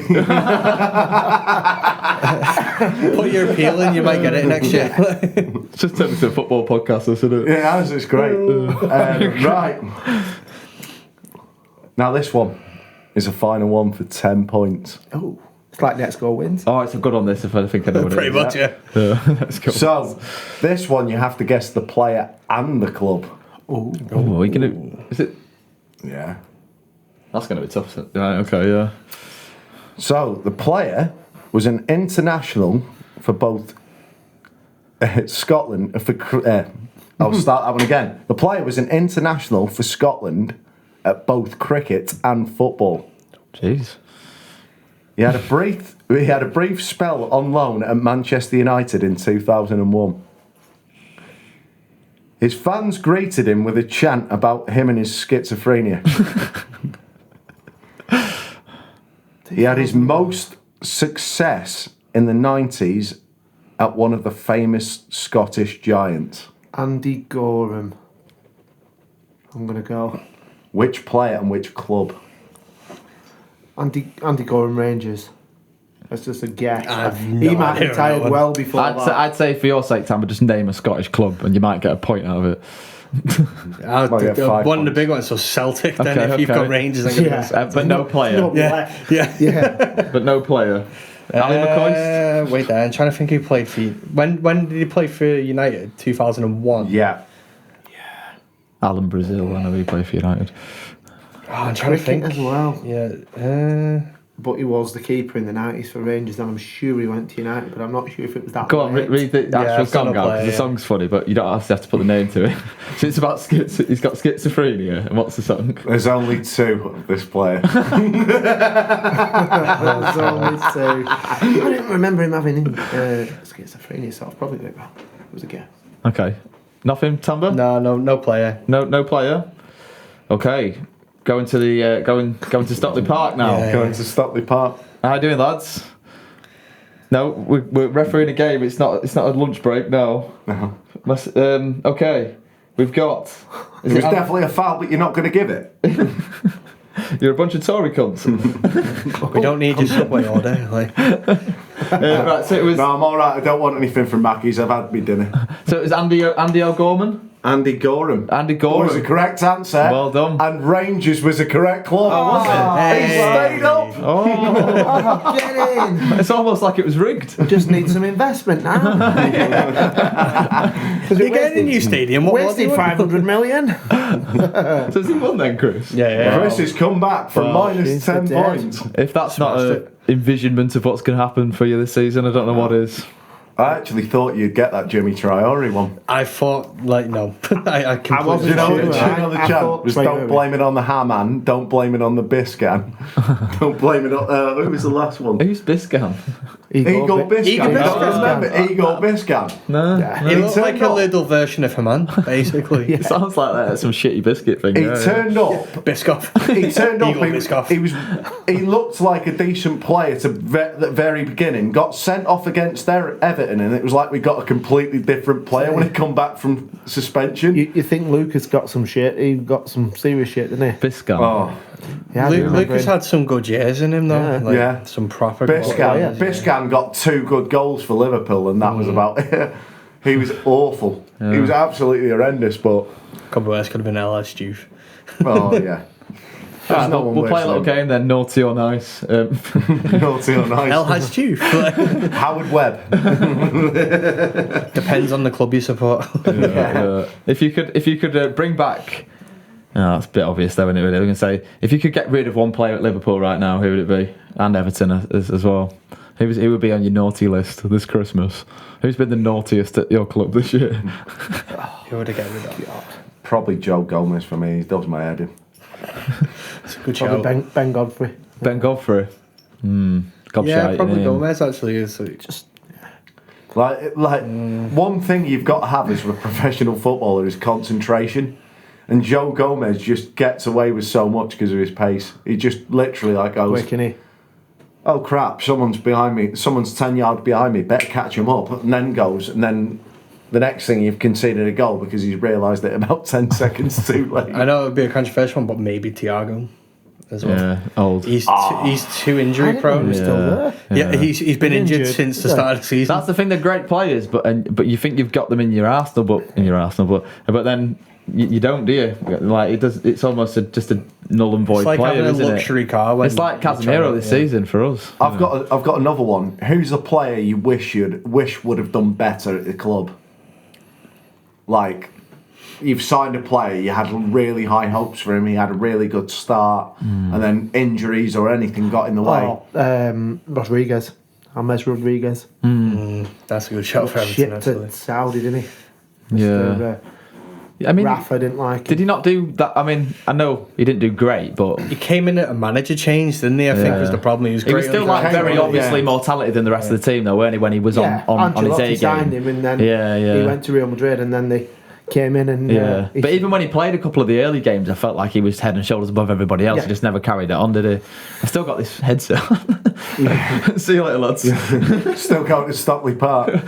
For me, it's Oxlade-Chamberlain. It's like, I've always liked him as a player, but like he had a great time at Liverpool to begin with, got an injury in the Champions League, and then fell off the face of the earth for him. I'm trying to think who United ones. I think for me, probably Mark Gonzalez. I don't know if you remember his him. 11 games he managed to play for us? Yeah, he came in. He was like absolutely rapid. Got that leg break, I think it was. Yeah, he got a bad leg break. His career halted before it started for us, though, didn't it? Because he couldn't get a permit to work at first. So there was a long time where we couldn't even.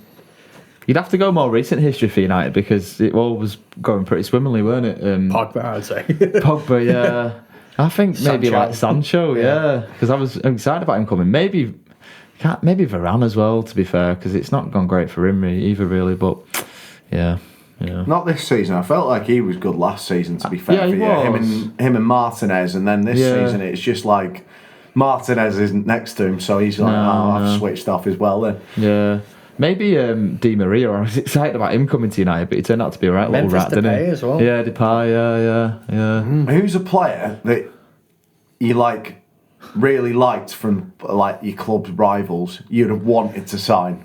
That's a good question. Ibrahimovic, hands down, he's for good, any yeah. club. That's probably a good one for United, though, really, because he and I suppose they won the Europa League, but He scored goals regularly for you. yeah, he did, and then he got really badly team. injured, didn't he? So yeah, he's probably a good one to put in there as well. Probably Messi, I would say. From your rivals. From I your could just see him rivals. stood at the chippy out the converted house outside. Yeah. Just Kirkdale Station home. Yeah. Is there not some story though? Like genuinely, I have got a couple of Everton mates, and they always say like, "Oh, we were meant to sign him." That's kind of what they always say. And I swear, was Messi not meant to come to Everton? Once? No, Arsenal. Was it? Arsenal, yeah, Arsenal took Yaya Toure on trial as well and said he wasn't good enough. Yeah. Yeah, the worst one I heard was that Zidane had a medical at Blackburn Rovers. Yeah. After they just won the league, and then Mick Harford's quote was, "Why do you need Zidane when you got Tim Sherwood?" Jesus Christ. God, yeah, that's one. Like, you nearly signed Ronaldinho though, didn't you? Oh yeah. But like, I think he changed his mind when Barcelona came in or Yeah. something. Fergie was desperate to get Gerrard, weren't he? Do you remember all that? Yeah, well, I think was a he weird- Wouldn't call him a world class player, but still wanted him. yeah, he wasn't a top player, but tried to sign him 3 times. Yeah, that would have been strange, wouldn't it? Well, you'd have had some rotation in that midfield, wouldn't you? Like, it's the likes of Scholes, Giggs, Gerrard all fighting for the same places. Player I wish I would have had. Maybe Henry, to be honest. I loved Henry. Surprised you haven't gone for someone like De Bruyne or something. No, I can't do that. No, there was somebody else. No, I can't think now. To be fair, yeah, I loved Henry. That's probably about it. To be fair, yeah. I'd probably have had Ruud van Nistelrooy off you. Yeah, he was called. I love Ruben Nistelrooy. Yeah. Even Van Weirdest Persie thing- in his pomp as well. Yeah, Like, yeah. that would have been a. Yeah, he only had 1 season at United though, didn't he? Yeah. Like, I think out of any Premier League player though, I used to love Dennis Bergkamp. Like, just absolute wizard. Like, he was really slow, but he's the only guy I've seen elbow Yap Stam in the face and get away with it. Like, you've got to be strong as an ox and brave enough to do that. Like, I've never seen anyone elbow Yap Stam in the face and not end up on the floor and getting stretching off. I don't remember that. No, I don't. I was thinking Sounds like an old wives' tough tale as to well. me. there's a Monday Night Football and Henri was on it, and then I think it showed a clip of an Arsenal United game. Dennis Bergkamp properly throws an elbow in Jaap Stam's face, and then like I think it was Carragher went, but Bergkamp was like that, wasn't he? And Henri went, oh no, like dead sarcastically, and he said, no, I mean it. This is the stuff you didn't see from Dennis Bergkamp. You saw all the brilliance, but he was horrible. In training, he was doing that to like Tony Adams and people Was it like that. Bergkamp that wouldn't fly as well? He was scared of playing, so you'd drive or get a ferry to every away game. Like his teammates had a plane crash or something like that at Inter Milan. I Oh, think. right. Or a severe scare. I don't know if it was Oh, Drogba, I'd have had Drogba Drogba as would have well. been it. Drogba was a Even player. Robin, like But Drogba, something about him, I loved him as well. I actually quite like that Chelsea team. You know, like Malouda and Essien and. I think before that, like that early Mourinho era, I don't think they actually get enough credit for how well they actually attack, because they used to roll teams over about 3 or 4-0. It was only when they were getting to the latter stages of winning the league that they went for the 1-0s. They were just strong, weren't they? Oscar was another player that I think's wasted potential. Oh, yeah. Essien, Michael Essien. He was fucked it off for ridiculous. China at about 23, didn't he? Yeah, he did. Oscar. Greedy bastard. Do you know who Made a else? wedge though. Who would you have signed from like a sort of middle of the road team that maybe punched above the weight? Who would you have signed? Because mine, it was that Graziano Pelle from Southampton. Do you know, he had two good seasons under Koeman. We did that a few times though. We got like Sadio Mane in that, didn't we? So, Yeah, we got Mane, we got Lallana. I think we got Ricky Lambert. I felt a bit sorry for him. Stuart Downing. Stuart, please don't. Oh, Jordan Henderson. well, this is the thing. This is where like we sign players off stats now, don't we? We've got like mathematicians working out like what point a player hits a box at Anfield, and like I think we signed Stuart Downing because we got Andy Carroll, and Stuart Downing had put like the most crosses into the box or something like that. But what they didn't take into account is he floated most of them rather than proper drilled them in. Yeah. I just remember seeing someone had made a YouTube highlight reel of Stuart Downing's first season at Liverpool, and it was just a black screen because he didn't get any goals or assists. The worst thing is about him, like his last 6 months at Liverpool, he was pretty good. He just started to come good, and then we sold him to West Ham. I'd probably say if it was current players, maybe like Ward Prowse or Madison. I think they've been good signings for them. I wouldn't see them going well at United, though. I mean, no signing goes well at United, but I can imagine them. But you got Mount, didn't you? He was on the back. I feel like he's an equivalent. But He did us a favour with that one. Geez, To be fair, We had to get his Szoboszlai instead. I think we probably would have ended up like fitting Mount better into our system. He doesn't suit the way United play, really. Well, no, because it's Bruno's role reserved, isn't it? Like Bruno's just got that. Like, you're not going to take Bruno out of the team, so he's got no. He's your captain, isn't he? They end up putting Mount on the wing, or Bruno on the wing, and it just doesn't really work, does it? So. Like, one player I actually like from Everton, I used to love Naismith, Stephen Naismith. Like, he's just that absolute warrior. He always used to fuck up Chelsea. I couldn't stand Chelsea. And he just he'd tear John Terry apart. I don't know what John Terry was so scared about him for. Tim Cahill in his prime as well. Tim Cahill was absolute favourite quality. player. Well, I used to. Oh no, Tim Cahill. Sorry, fucking hell, I'm thinking of Gary Cahill. Tim Cahill was mine. He was good. Yeah, punching above his weight. Yeah. I used to watch Gary Cahill at Bolton before he played for Chelsea. Then he won the Champions League, didn't he? Jesus Christ. Signed in the same season or something like that. Yeah. Right, well, we can talk football more, but... I think we'll do that off camera. Yeah. If we can't talk about football at any time, it's got to be on a Christmas special, hasn't it? Oh, yeah. This wasn't ever going to be a normal episode, was it? No. So apologies if you've completely drifted off there. But yeah, we'll go into the last part. We'll just talk about what you want to achieve maybe next year, really, because obviously it's the end of year show. What you want to do next year, what your thoughts are with music and that kind of thing, really. And yeah, that might be quite nice to cover. So yeah, see you shortly. Cheers. Hello there. We're sorry to interrupt your episode. Very sorry. So sorry. But we wanted to let you know that we've updated our TikTok and Instagram handle to the One More Songcast. Now, you might be thinking, where the ruddy hell has Tom's Cast 1 gone? Well, don't you worry about that. That's why we've come here to tell you. So, go and follow us or like us on either one of them. Like all our videos. Give us a lovely comment on them. Then, head over to our YouTube channel. which is also at the One More Songcast.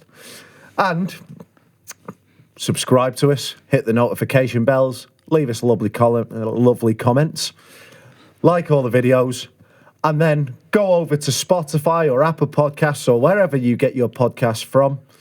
Download, rate, and give us a 5-star review on there. Yeah, it's massive, especially the subscribing on YouTube. It really helps us get the best guests on possible and just improve our podcast overall. So if there's anything that you do today to help support us, then go over and subscribe to us on YouTube and all the aforementioned. And the best of all, it costs you note. Costs you nothing, man. Back to the episode. See you later. And Lee's broke. Can you just plug me in, mate? This is that part of the show. Right, we're back. We're one beer each in. Yeah. So Back from Stockley Park. Yeah. So part 4, we're just going to talk a bit about, obviously, we've reflected on the year, but also what you want to do next year and stuff like that. So, yeah, the floor is anybody's really. What you want to achieve next year? What are you thinking with the Flash Floods band? You know. What's that? We were like that under the thing there. I keep it as it. Well, I say keep it as it is. You just want to freshen things up, but we've got a couple of different new venues that are going to be good, like Market Ale House at Leyland, Reach for the Stars. Yeah. But genuinely, I know it's good in there. It is. Yeah. It's always packed. Have you played? You never played there before, then? Is it your first one next year? I was saying, I said, I've tried, Lee's tried, our mate knows the guy, he's tried. Abby messaged him once, booked in. So it just shows you, to get anywhere in life, you need a pair of tits. So when you get when you getting the augmentation done, Lee, then to help us out. The augmentation. Yeah, get some breasts. The breasts. Yeah, I'm still thinking about it, mate. No, just contact people as Amy Shithouse. Are you, babe? You all right? No, Tamber, what are your hopes for before the impact? What's your hopes and dreams? So I know we've got a few demos on the go, so it's trying to get them out there. Basically, is what I want to do more than anything. Yeah. So we've got Demons, obviously, which we've played live now. We've played Strung Short live, and it's gone down quite well. You know, we're getting quite tight with that, so I want to get them out as proper singles and go from there. A few more gigs as well, if we can, a bit more regular with things. Yeah, I think at the moment it's just a bit sporadic. I think with Al and Mike having kids, it's hard for them to just contact, so I think we just need to sort out a system where we have a weekly rehearsal, because we seem to go 6 months without a practice or anything. Right, yeah. We do a gig and it's right, that gig's done. Right, I'm back to chaotic lifestyle, and then just never do anything for ages. And then hey, should we get together? We should probably do something now. It always feels like we've never really stopped though when we do get together, sort of thing. Which is, I guess, it's a good thing in that sense. But it'll be nice, as you say, to be more regular with it and get it down and that. So I'll just keep at the minute plugging away right in the background, making things that we all can't play, and then that's the issue. Every time Tamber writes a song, he's always got some mad riff, and he's like, "Oh yeah, this is your part." I was like, "Yeah, there's absolutely no way I'm singing and playing that, mate." The key you've written it in, it's hard enough to sing. I can't do two things at once like that. They're simple and get good. I've told you, get another rhythm guitar. Would you go to a studio and get these done, or do you think you've got the ability to do it yourself? I think for drums, we definitely have to studio. I think the plan is to get at least a decent set of demos together, and then we can make a plan for that. But it's so hard when people have got such chaotic lifestyles. It's so hard to be mate, I've not even heard a message from you about when we're practicing. You can't have a go at them because they've obviously got kids. One of them's got a newborn, for God's sake. It's I think he's now. Is he 6 months old, Mike's kid, or something like that? It's got to be something. It's getting to that, isn't it now? And then with Al, with his job as well, because he's travelling for work a lot. Yeah, you'll message Al and he's like, yeah, I can do the next 6 weeks. The next thing, he's been booked in for about 4 months of training. Yeah, up in Scotland or something. He's all over the country doing it. So it's just one when you can get together really with it before the impact. But no, we've I'm trying to like I've recently got into that thread, so I'm knocking us about for a few playlists and submitting us for a few playlists. Cool.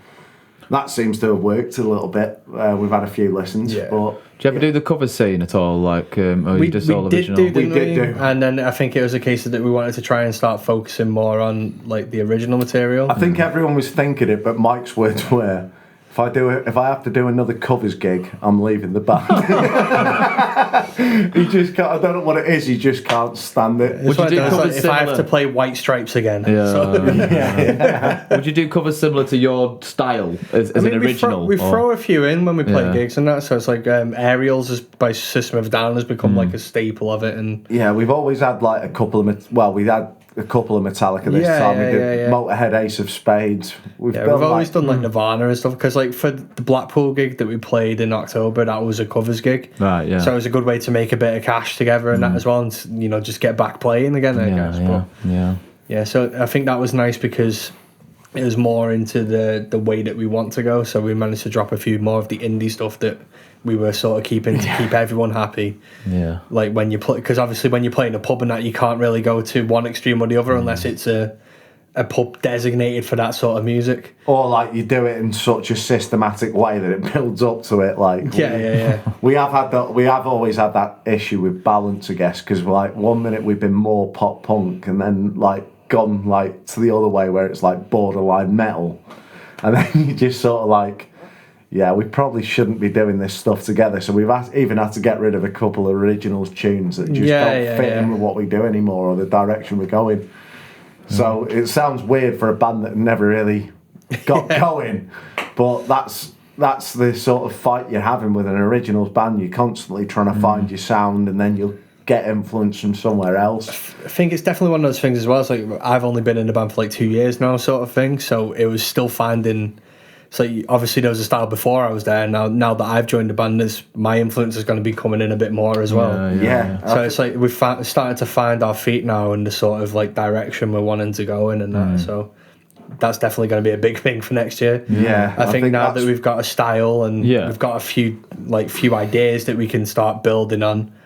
So there's a few stuff that we've already got from previously that are just demos at the minute that we want to re-record. So we've got like a plan for an EP and that. Yeah, I think that's been the issue with probably where we've not got gigs. Like since lockdown, we've released a couple of singles over lockdown. And I think we relied on them too much because like normally when you got stuff out, you can knock it to promoters and promoters will be like, yeah, okay, we can hear you now. But before then, we were just getting gigs off word of mouth. And then because all that stopped, it was sort of like, right, okay, it's not really happened, and we've had to almost fight for gigs. Yeah, it's like the Spotify Rap's been an eye-opening thing as well. So it's like, speaking of other bands on the scene, like Big Up War Stripes, for instance, they've done really well in terms of their number of streams and number of listens this year. But they have released new music this year, and they've undergone a change themselves. I think they went down to a 3-piece. Yeah. So they've had to make that change, and obviously it's worked out well for them. So. I didn't realise how big Spotify Rap was, but you see it like, and everyone's either like reflecting negatively, aren't they, or they're like buzzing kind of thing. It seems like it's a big moment for originals. To be honest, I shared ours into my work group chat for a laugh. I was like, look at that, we're nearly breaking the triple digits. And then like all my mates, all my workmates are like, yeah, we've listened a few times, you might be in the hundreds now. Like, yes. It is one of them, isn't it? It's like I'm trying to knock us to a few promoters up here because there's a couple of metal promoters this way, and it's sort of like we're either not metal beforehand. We were either not metal enough for people or like too metal for people. So we get chucked on with like an indie band or a punk band, and it's like, yeah, we're too heavy for this. Like no one's interested. Whereas Flash Floods, I think because of what we do, the songs we play, we're just kind of blending anywhere, and people will come for us because that's what's wanted. Like, yeah, it was one of them. I wasn't saying just more of the same, different songs. But from what I envisioned it being 4 years ago, it's miles away from. And it's just pub function gigs, isn't it? Weddings. We've done a few weddings and things like that. It's been amazing. But yeah, just mainly if we're all sort of, if everyone's happy, you know what I mean? Because there's a lot of 5 different opinions on songs, venues. I'm probably the venue whinger.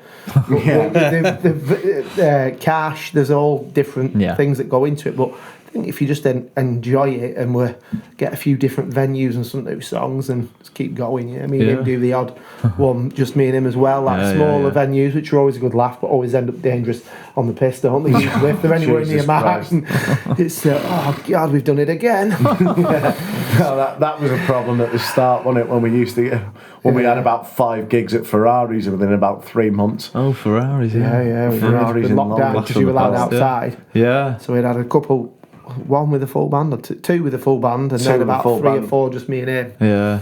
I think we had 5 in 7 weeks. And what were they outside sometimes in that sort of outside before you were allowed inside? Yeah. And I remember thinking, I'm not even advertising this. We're on here again. But it was, we ended up handbrake with a car and beers, and you'd stay at 9. And that was just coming out lockdown. That was carnage. Or even with the band ones where I wasn't meant to be staying at yours, my missus would go to her mates and they're like, "Oh, you coming round?" And I was like, "Oh, for God's sake!" I've just got to stop getting drunk after these gigs, but I wasn't full time then, so it didn't make a difference. Have you ever been that pissed during a gig where you've struggled to do the gig? Have you, Tamber? No. We heard that story from Jack, didn't we? Jack Isherwood, when he said he's in another band there was a lead singer that couldn't even articulate. That was where we nicked. We were thinking, oh, tell you what, he's a decent guitarist, him, and then he just literally said, if you want a lead guitarist, tap me up, and it was like we didn't even have to tap him up. Didn't even have to go to the band FA. Remembering the words and being able to just hold something, you're out the window with it. We had video Saturday where there was a musician on playing and like filming him and we were singing along. It was terrible. That's just noise. You think you couldn't do it, Smart. I couldn't. I think you'd think you're sounding great, wouldn't you? And then you'd look back and be like, oh fuck. You only have to think back. So I think back to like messing around with mates at uni and that sort of thing, because we used to all play guitar and that. So we used to make it a challenge, like who can still play this song 10 beers deep, and it's like you start getting like where you could start noticeably seeing the difference in your playing. And the weird thing is when you're doing that sort of thing, you know what you want your fingers to do, but your fingers just can't do it, can they? It's like your brain goes, no, I'm not saying in that signal you can get ducked. It's like picking a riff that's dead simple, something that you play a lot sort of thing, even power chords or something. Like, I play this all the time. Seven Nation Army all of a sudden becomes much more complicated. I remember we started trying to say, we can play Sweet Child of Mine, we'll try that sort of thing. So it's like starting off your 5, then you get to the other bit and you're starting about like 3 frets over and you're like, hang on a minute, that's even your guitar sounds pissed. Then you realise that you're way out of tune because someone's been messing with your tuning heads and you don't get it. I'd be interested to know, Tamber, so obviously I've seen like videos of you and how quality you are on guitar. Like, to be that good at guitar but then transfer that into a gig, do you sometimes like fuck up at gigs and stuff? Like, like more than you would say sat at home? Yeah, definitely. So what I've taken to doing a bit more now is like, especially with playing more gigs, and that is making sure that when I'm practicing at home, I'm stood up practicing. Because it's a massive difference going from being sat there playing to being stood there playing, because your whole angle of perception and that. And I think one of the other big things that fighting with being in smaller venues and smaller gigs is the sound mix as well. So it's like if you're going from a place where you can hear yourself clearly, you know where you are. So if you make a slight mistake on a note, you can easily correct it. When we do a sound check, it's fine, you know, like you think, I've got the levels right, but as soon as you start playing, for whatever reason, the sound check just goes out the window. And you can't hear it over the drums or whatever. Well, it's just... I think that's an issue because, like, obviously, when you, like, particularly with originals gigs, when you're doing the sound check, there's no one in the venue. It's like, you've got to do it where no one's in the venue, and then the doors open. You come in that venue's full and people are talking, oh, this band's fucking good, like that sort of thing. These better be fucking good. And then it's like, all of a sudden you're like, shit, where's my vocal gone? Oh shit. I mean, for a long-term thing, maybe looking at in-ears would be a way to go. At least then, if not just for my own rig, so I've got like one ear in, so I can at least. I think instruments sound great through in-ear monitors. It's sometimes the vocal that's the difficulty. It's definitely the drivers you get as well. I think you've experienced that, I think well, Chris, we tried Chris on that, and he's just like, I think for a lot of people do definitely struggle with this. I was talking to Alex Proctor from the Sherlocks about this, and he just says, the ear closest to the monitor in, but I can't have the ear behind out, because I want the crowd sound. Yeah. And if you're struggling with ambience, like you can set ambience mics up, but it doesn't always capture it the way you want it to. Yeah. So there's a lot of people struggle with that. Like, they feel like they're just taken out of that atmosphere. But I think, like, I've noticed sometimes when I've sort of dipped in and out of it recently, I've noticed like the ringing in my ears after a gig when I'm not warning. It's just nuts because you can hear everything at a clear volume. Yeah, I can imagine that's a big difference as well. So I think it's just finding the right system as well. That's one thing I've been looking at in terms of gear going forward. You know, we were talking about wireless and that.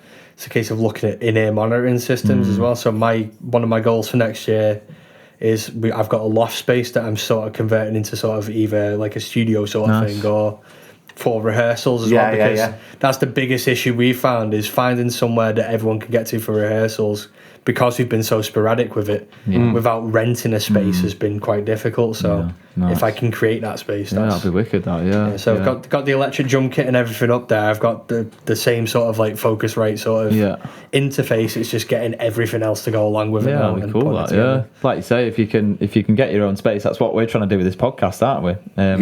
Is get our own space so that we can, you know, just be consistent with it, really, because it's like some weeks we ain't got somewhere to go or something, have we? You know, and anything can happen when you're renting a space. Like, they can double book. You can, like, not saying that's happened, by the way, but like, anything. You literally are opening yourself up to anywhere. Like flash floods. Like before that, I think we were paying like, was it 30 quid for 4 hours of practice or 40 quid for 3 hours? 40 quid for 3 hours at Pemberton. Yeah, and we were like, if we couldn't make it, then you lose the money anyway. Yeah, like that weren't that one, was it? Fucking one that was leaking all over Abby's drums. Oh no! Jesus Christ. That was Brian's place. That was bad. That. Is that the one with like the toilet with the flickering light? Yeah. All the flies. Yeah, you had to weigh all the cobwebs off. Yeah. So I was like, it was a caravan park, that, Yeah, we got out of there. I had to go and have a piss in the caravan, remember, because he couldn't provide a toilet because it was unplugged. Were you doing the thing? We started it in there. Did you? It was absolutely freezing though. Yeah, it was. We were just like, remember, you had to wear your hat with your headphones on, didn't you? Yeah, it was Baltic, but roasting in the summer.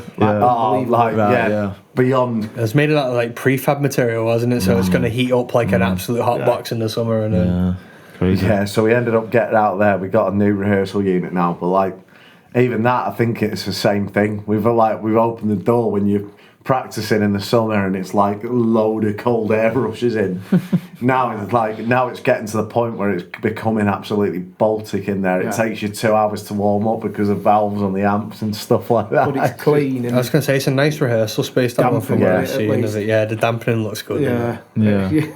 Just the floors and the corridors are a bit dodgy. I think we recorded one podcast in there and there was a drummer rehearsing next door.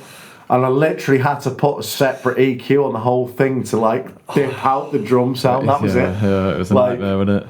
But the new place, obviously. The new place. It is good though. Like, it's a dead room, innit? So when it is silent in the building, you get some really good recordings, like for podcasts and stuff like that. Oh yeah, it's brilliant. It's just not consistent with who's going to be in there at what time. That's the problem. You obviously can't tell someone in the next room to shut up. Would you keep it down in your own rented rehearsal space?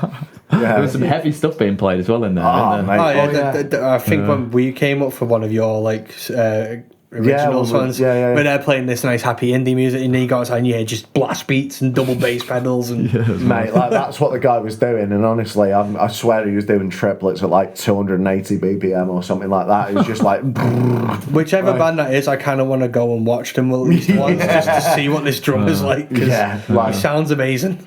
Have you got any ambitions for any new songs you want to put in your set next year, Chris? Like to vocally challenge yourself, or would you even like want to play a bit of guitar, or is it not really you're not really asked about that? Well, I have tried. Have you? I literally lost my patience with that. I have no idea how you guys. But you've been trying out another instrument, haven't you, recently? Oh, yeah. I have. I hope it's saxophone. Sounding a bit seedy, didn't it? Being old, no, of course. No, I've had it in my head. Right? So when the band folds, people go different ways and think, what would you do? Don't think I'd go to the backing tracks thing, and that's not anything against that. No. The pressure on you with that is unreal. and it's less of the same crack. But I've always thought, I bet you I could have a bash at the keyboard. Right. So but I've been putting it off because we've got work, flipping gigs all the time, going out and getting pissed. And I got one a couple of weeks ago, and I'm obsessed. Right. So yeah, I've been giving it. So you're advancing pretty quickly with it then? I wouldn't say so. No. Mate. If I'm being honest, it is completely like one-handed root notes. There's no, chords coming out of anything yet, but it's still, literally on YouTube playing Space Invaders with songs that's cool. in the notes. But honestly, I've had at least an hour a day at it. Nice. Well, other than Sunday. If you crack keyboards and pianos, then your musical knowledge is pretty solid. I'd say your rhythm's pretty good then as well, because coordinating left hand, right hand, and singing at the same time. It's tough with a little go at both hands before, but my left, I've been doing the scales and all that malarkey, but the left hand is completely and utterly different and just making a racket. What you'll find as well is, because I started off on backing tracks and then started playing guitar, is that your breath control will be shocking as well, because you kind of like you're thinking about what chord to play next or what note to play next or whatever, and you're not thinking about the next breath because it's on the chord change usually. So that's always difficult at the start. You're kind of like going red in the face, kind of like you've not taken a breath, and you're too busy thinking about what you're playing, aren't you? I think when I first started playing guitar and singing, I was like literally like coming off a song like that's weird. That's one thing I want to try and get in with you at some point, is like, because obviously I'm doing a bit more backing vocals and that now. We're trying to do some harmonies, aren't we? I need to get down the whole playing and singing thing again, because like I haven't done it in that long a time that it's like it's like alien, especially with the stuff that you're pling as well. That's very tricky to then sing over that. Strung short is his own fault. It's my own fault. I used to get this all the time, like when I was like writing with mates at uni sort of thing. I'd be writing things that had chords with massive stretches in and that. Then the other guitarist in the band was like, Liam, you forget that I'm like half your size and my hand is also half yours. I can't stretch from the 1st to the 6th fret. Please stop. Mad. How many hours a week do you sort of practice on your guitar? Not as much as I'd want to at the minute. It was a case like during like high school and that I was just picking up all the time. Like during lockdown, most of the time it was like finish work, pick up the guitar and do that. Now it's just whenever I can sort of thing. Coming up to like a gig or we've got like rehearsals and that, I'll be playing it a lot more. I think you're like at one point, like when you first joined the band, it was literally every day you would be sending stuff in and here's a cover I've just done, here's this original idea I've got, here's a riff idea I've got, and it was literally like, Tamber, there's no time to write lyrics to all this stuff. Can you just back off a bit? I think we've probably got like 15 to 20 ideas just sat there waiting for lyrics to get put down on or like expanding upon, because there'll be bits of it that's good and bits of it that's obviously not, because as soon as I get an idea, what I've taken to do now is, because I've got the recording equipment now, I'll just mind dump it down. Get a recording out, because like the way I used to do it years ago when I didn't have all that was using like Guitar Pro or Power Tab or something and just tab it all out. But that's so much more difficult, because without the full musical theory understanding around it, or like at the time when I'm writing stuff now, it'll be I've tried recording something recently, for instance. I started recording it, put a metronome on, and I was like, that's not in 4/4. So I'll be there like trying to like work out what time signature am I in here. Strung short was the best. Like I'm so tuned to these like different time signatures. So like when like to explain this to a beginner, it's the way the music's counted. So you break it up into sections of 4, sections of 3, sections of 2, or like sometimes sections of 6. This one like was going in sections of 5, so you counted 1, 2, 3, 4, 5. 1, 2, 3, 4, 5. I'm loving it because I've been doing this shit for years. But then it like dropped down to 3, 4 for a section or something. Like, God damn it, Liam. So like you just see Alan might go, fuck that. Whereas me and him are like, nah, come on, you've got to learn this. You got to just adapt. But then Mike got into it quite quickly, and then when Al actually took some time to learn it, he was sound with it. It was just like, it's very intimidating when you're not used to that sort of thing, isn't it? But I think Mike was playing a bit proggier sort of stuff anyway back in his like uni bands and that anyway. Yeah, so. I think Mike hears something, thinks fuck that, but doesn't realise he's actually doing it pretty well.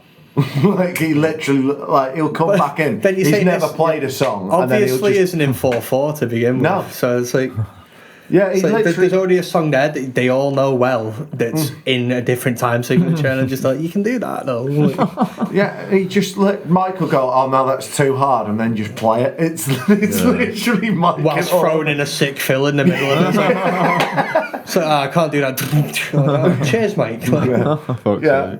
You've just done it, Mike. Yeah, thanks for making me feel more inadequate as a musician. that's the best thing about all my demos. All my demos are really basic drums as well. So I just put a drum beat down, so I got something there that you can hear. And then Mike will just go, yeah, but wouldn't you have been better doing this? Yeah, Mike, that's why you're in the band, mate. That's your job. So I've taken now, it's like, I'll put a demo, and it's like, I've got this demo, Mike, write whatever you want for it. In a different way, Abby's quite like that in the band, isn't she? She's like, oh yeah, do you know when you get a better drummer and all this sort of thing? Like, I've had, like, Abby's joined onto my originals thing. She's like, yeah, but when Lee finds a proper drummer, I'm like, no, Abby, if you've said you want to have a go at it, like, you're in for as long as you want. But like, she'll go, oh yeah, I can't play that, but she'll just find something that works. And it's just like the people like that usually are the best musicians though, because it's like that level of humbleness where they don't rate themselves that well, but people love her. And how many gigs have we been at? You're amazing. Bulldoze past you to go and tell her, and what? Nearly every. We gig. get that with your granddad, don't we? Yeah, it's either a drummer thing or yes, yeah. It is. I thought that when I saw Abby, when we saw Flash Floods at like the Chorley Live and that, like she's Chorley Live, It's just the right hand is like you hear that at the beginning. You haven't got to listen to the rest. You know she's got it. I think I had the same thing with you and Mike at the first thing. Like you literally went. Right, after 2, and you were into the first song, I was like, right, okay, don't have to listen to him, I know he's got it. Mike was the same, your granddad was the same, Abby was the same. It was like, Abby plays with a click though. Abby's always played with her monitors in a click. So she just literally just has that tempo locked in, and she relies on that click a little bit. But if someone says going off, she'll find a way to fit with them as well. That's probably even better. How do you find that works as like a band playing with the click in there? We wait for Abby. So that's fair, if someone's playing to a click, there's no point trying to veer off it, is there? You wait for Abby basically to dictate when the song's going off. Yeah. So what about songs which aren't started by drums? Songs that aren't started by drums, she'll still do it. So she'll start you off and then... She'll just keep it, she'll keep it there. I think at first we were sort of veering off a couple of times, and then it was me and Lee that had the discussion with her and just said, listen, on every song, just do it to begin with. Because even if you have to keep it going to keep us in time, it's going to sound better if we're tight than it is if we're all sloppy and all playing at different tempos. There's no point. No, that's an interesting thing. I've never... She must have to have a pretty good mix as well, because obviously she's going to want a bit of your vocal and stuff. I imagine she's done that over time. She's basically got a link to the desk. She's got a mini unpowered desk. It's like USB powered, I think. And she puts her headphones in that. Now she's also got a wireless. She's just bought the X5 U4s. And you don't need wireless as a drummer. Well, I think she got fed up with the wires. She likes the tiniest thing. If you think about it though, as a drummer, you're going to have the wires trailing down your back and that. Moving around, you always think we don't need wireless as acoustic acts because we're not really moving far, but I think people do find it more exciting if you are wandering around the stage and all that sort of thing. Depends what it is. It gives you that option then as well, doesn't it? Tidier, isn't it? I use wired in-ear monitors as my act. Yeah, so do I. To your desk. Because I usually have my desk right next to me. But it's funny because sometimes I forgot that I'm wired up at in a break. Yeah. And I'm pulling the mixing desk behind me. It's like, right, I'm going to nip to the toilet and everyone's like, it's like a desk following me behind. Yeah. I've done that about 4 times since I've had him in, and I was like, oh shit. I thought my mixing desk has gone I'm going to have no second half here. Right, we've only got a minute left on the thing. Do we wrap it up now? I think wrap it up now. I think we've said everything we need to say, lads. Cheers, lads. We're going to get you on individually both, hopefully next year as well, and talk a little bit about your journeys and stuff like that. But no, thanks for coming on, guys. Enjoyed it. First time meeting Tamber as well. I've only known him through the form of theme songs, so it's good to find through voice notes on Instagram. One more song. What I want is a bit more compression on this. Oh god, don't go there with compression.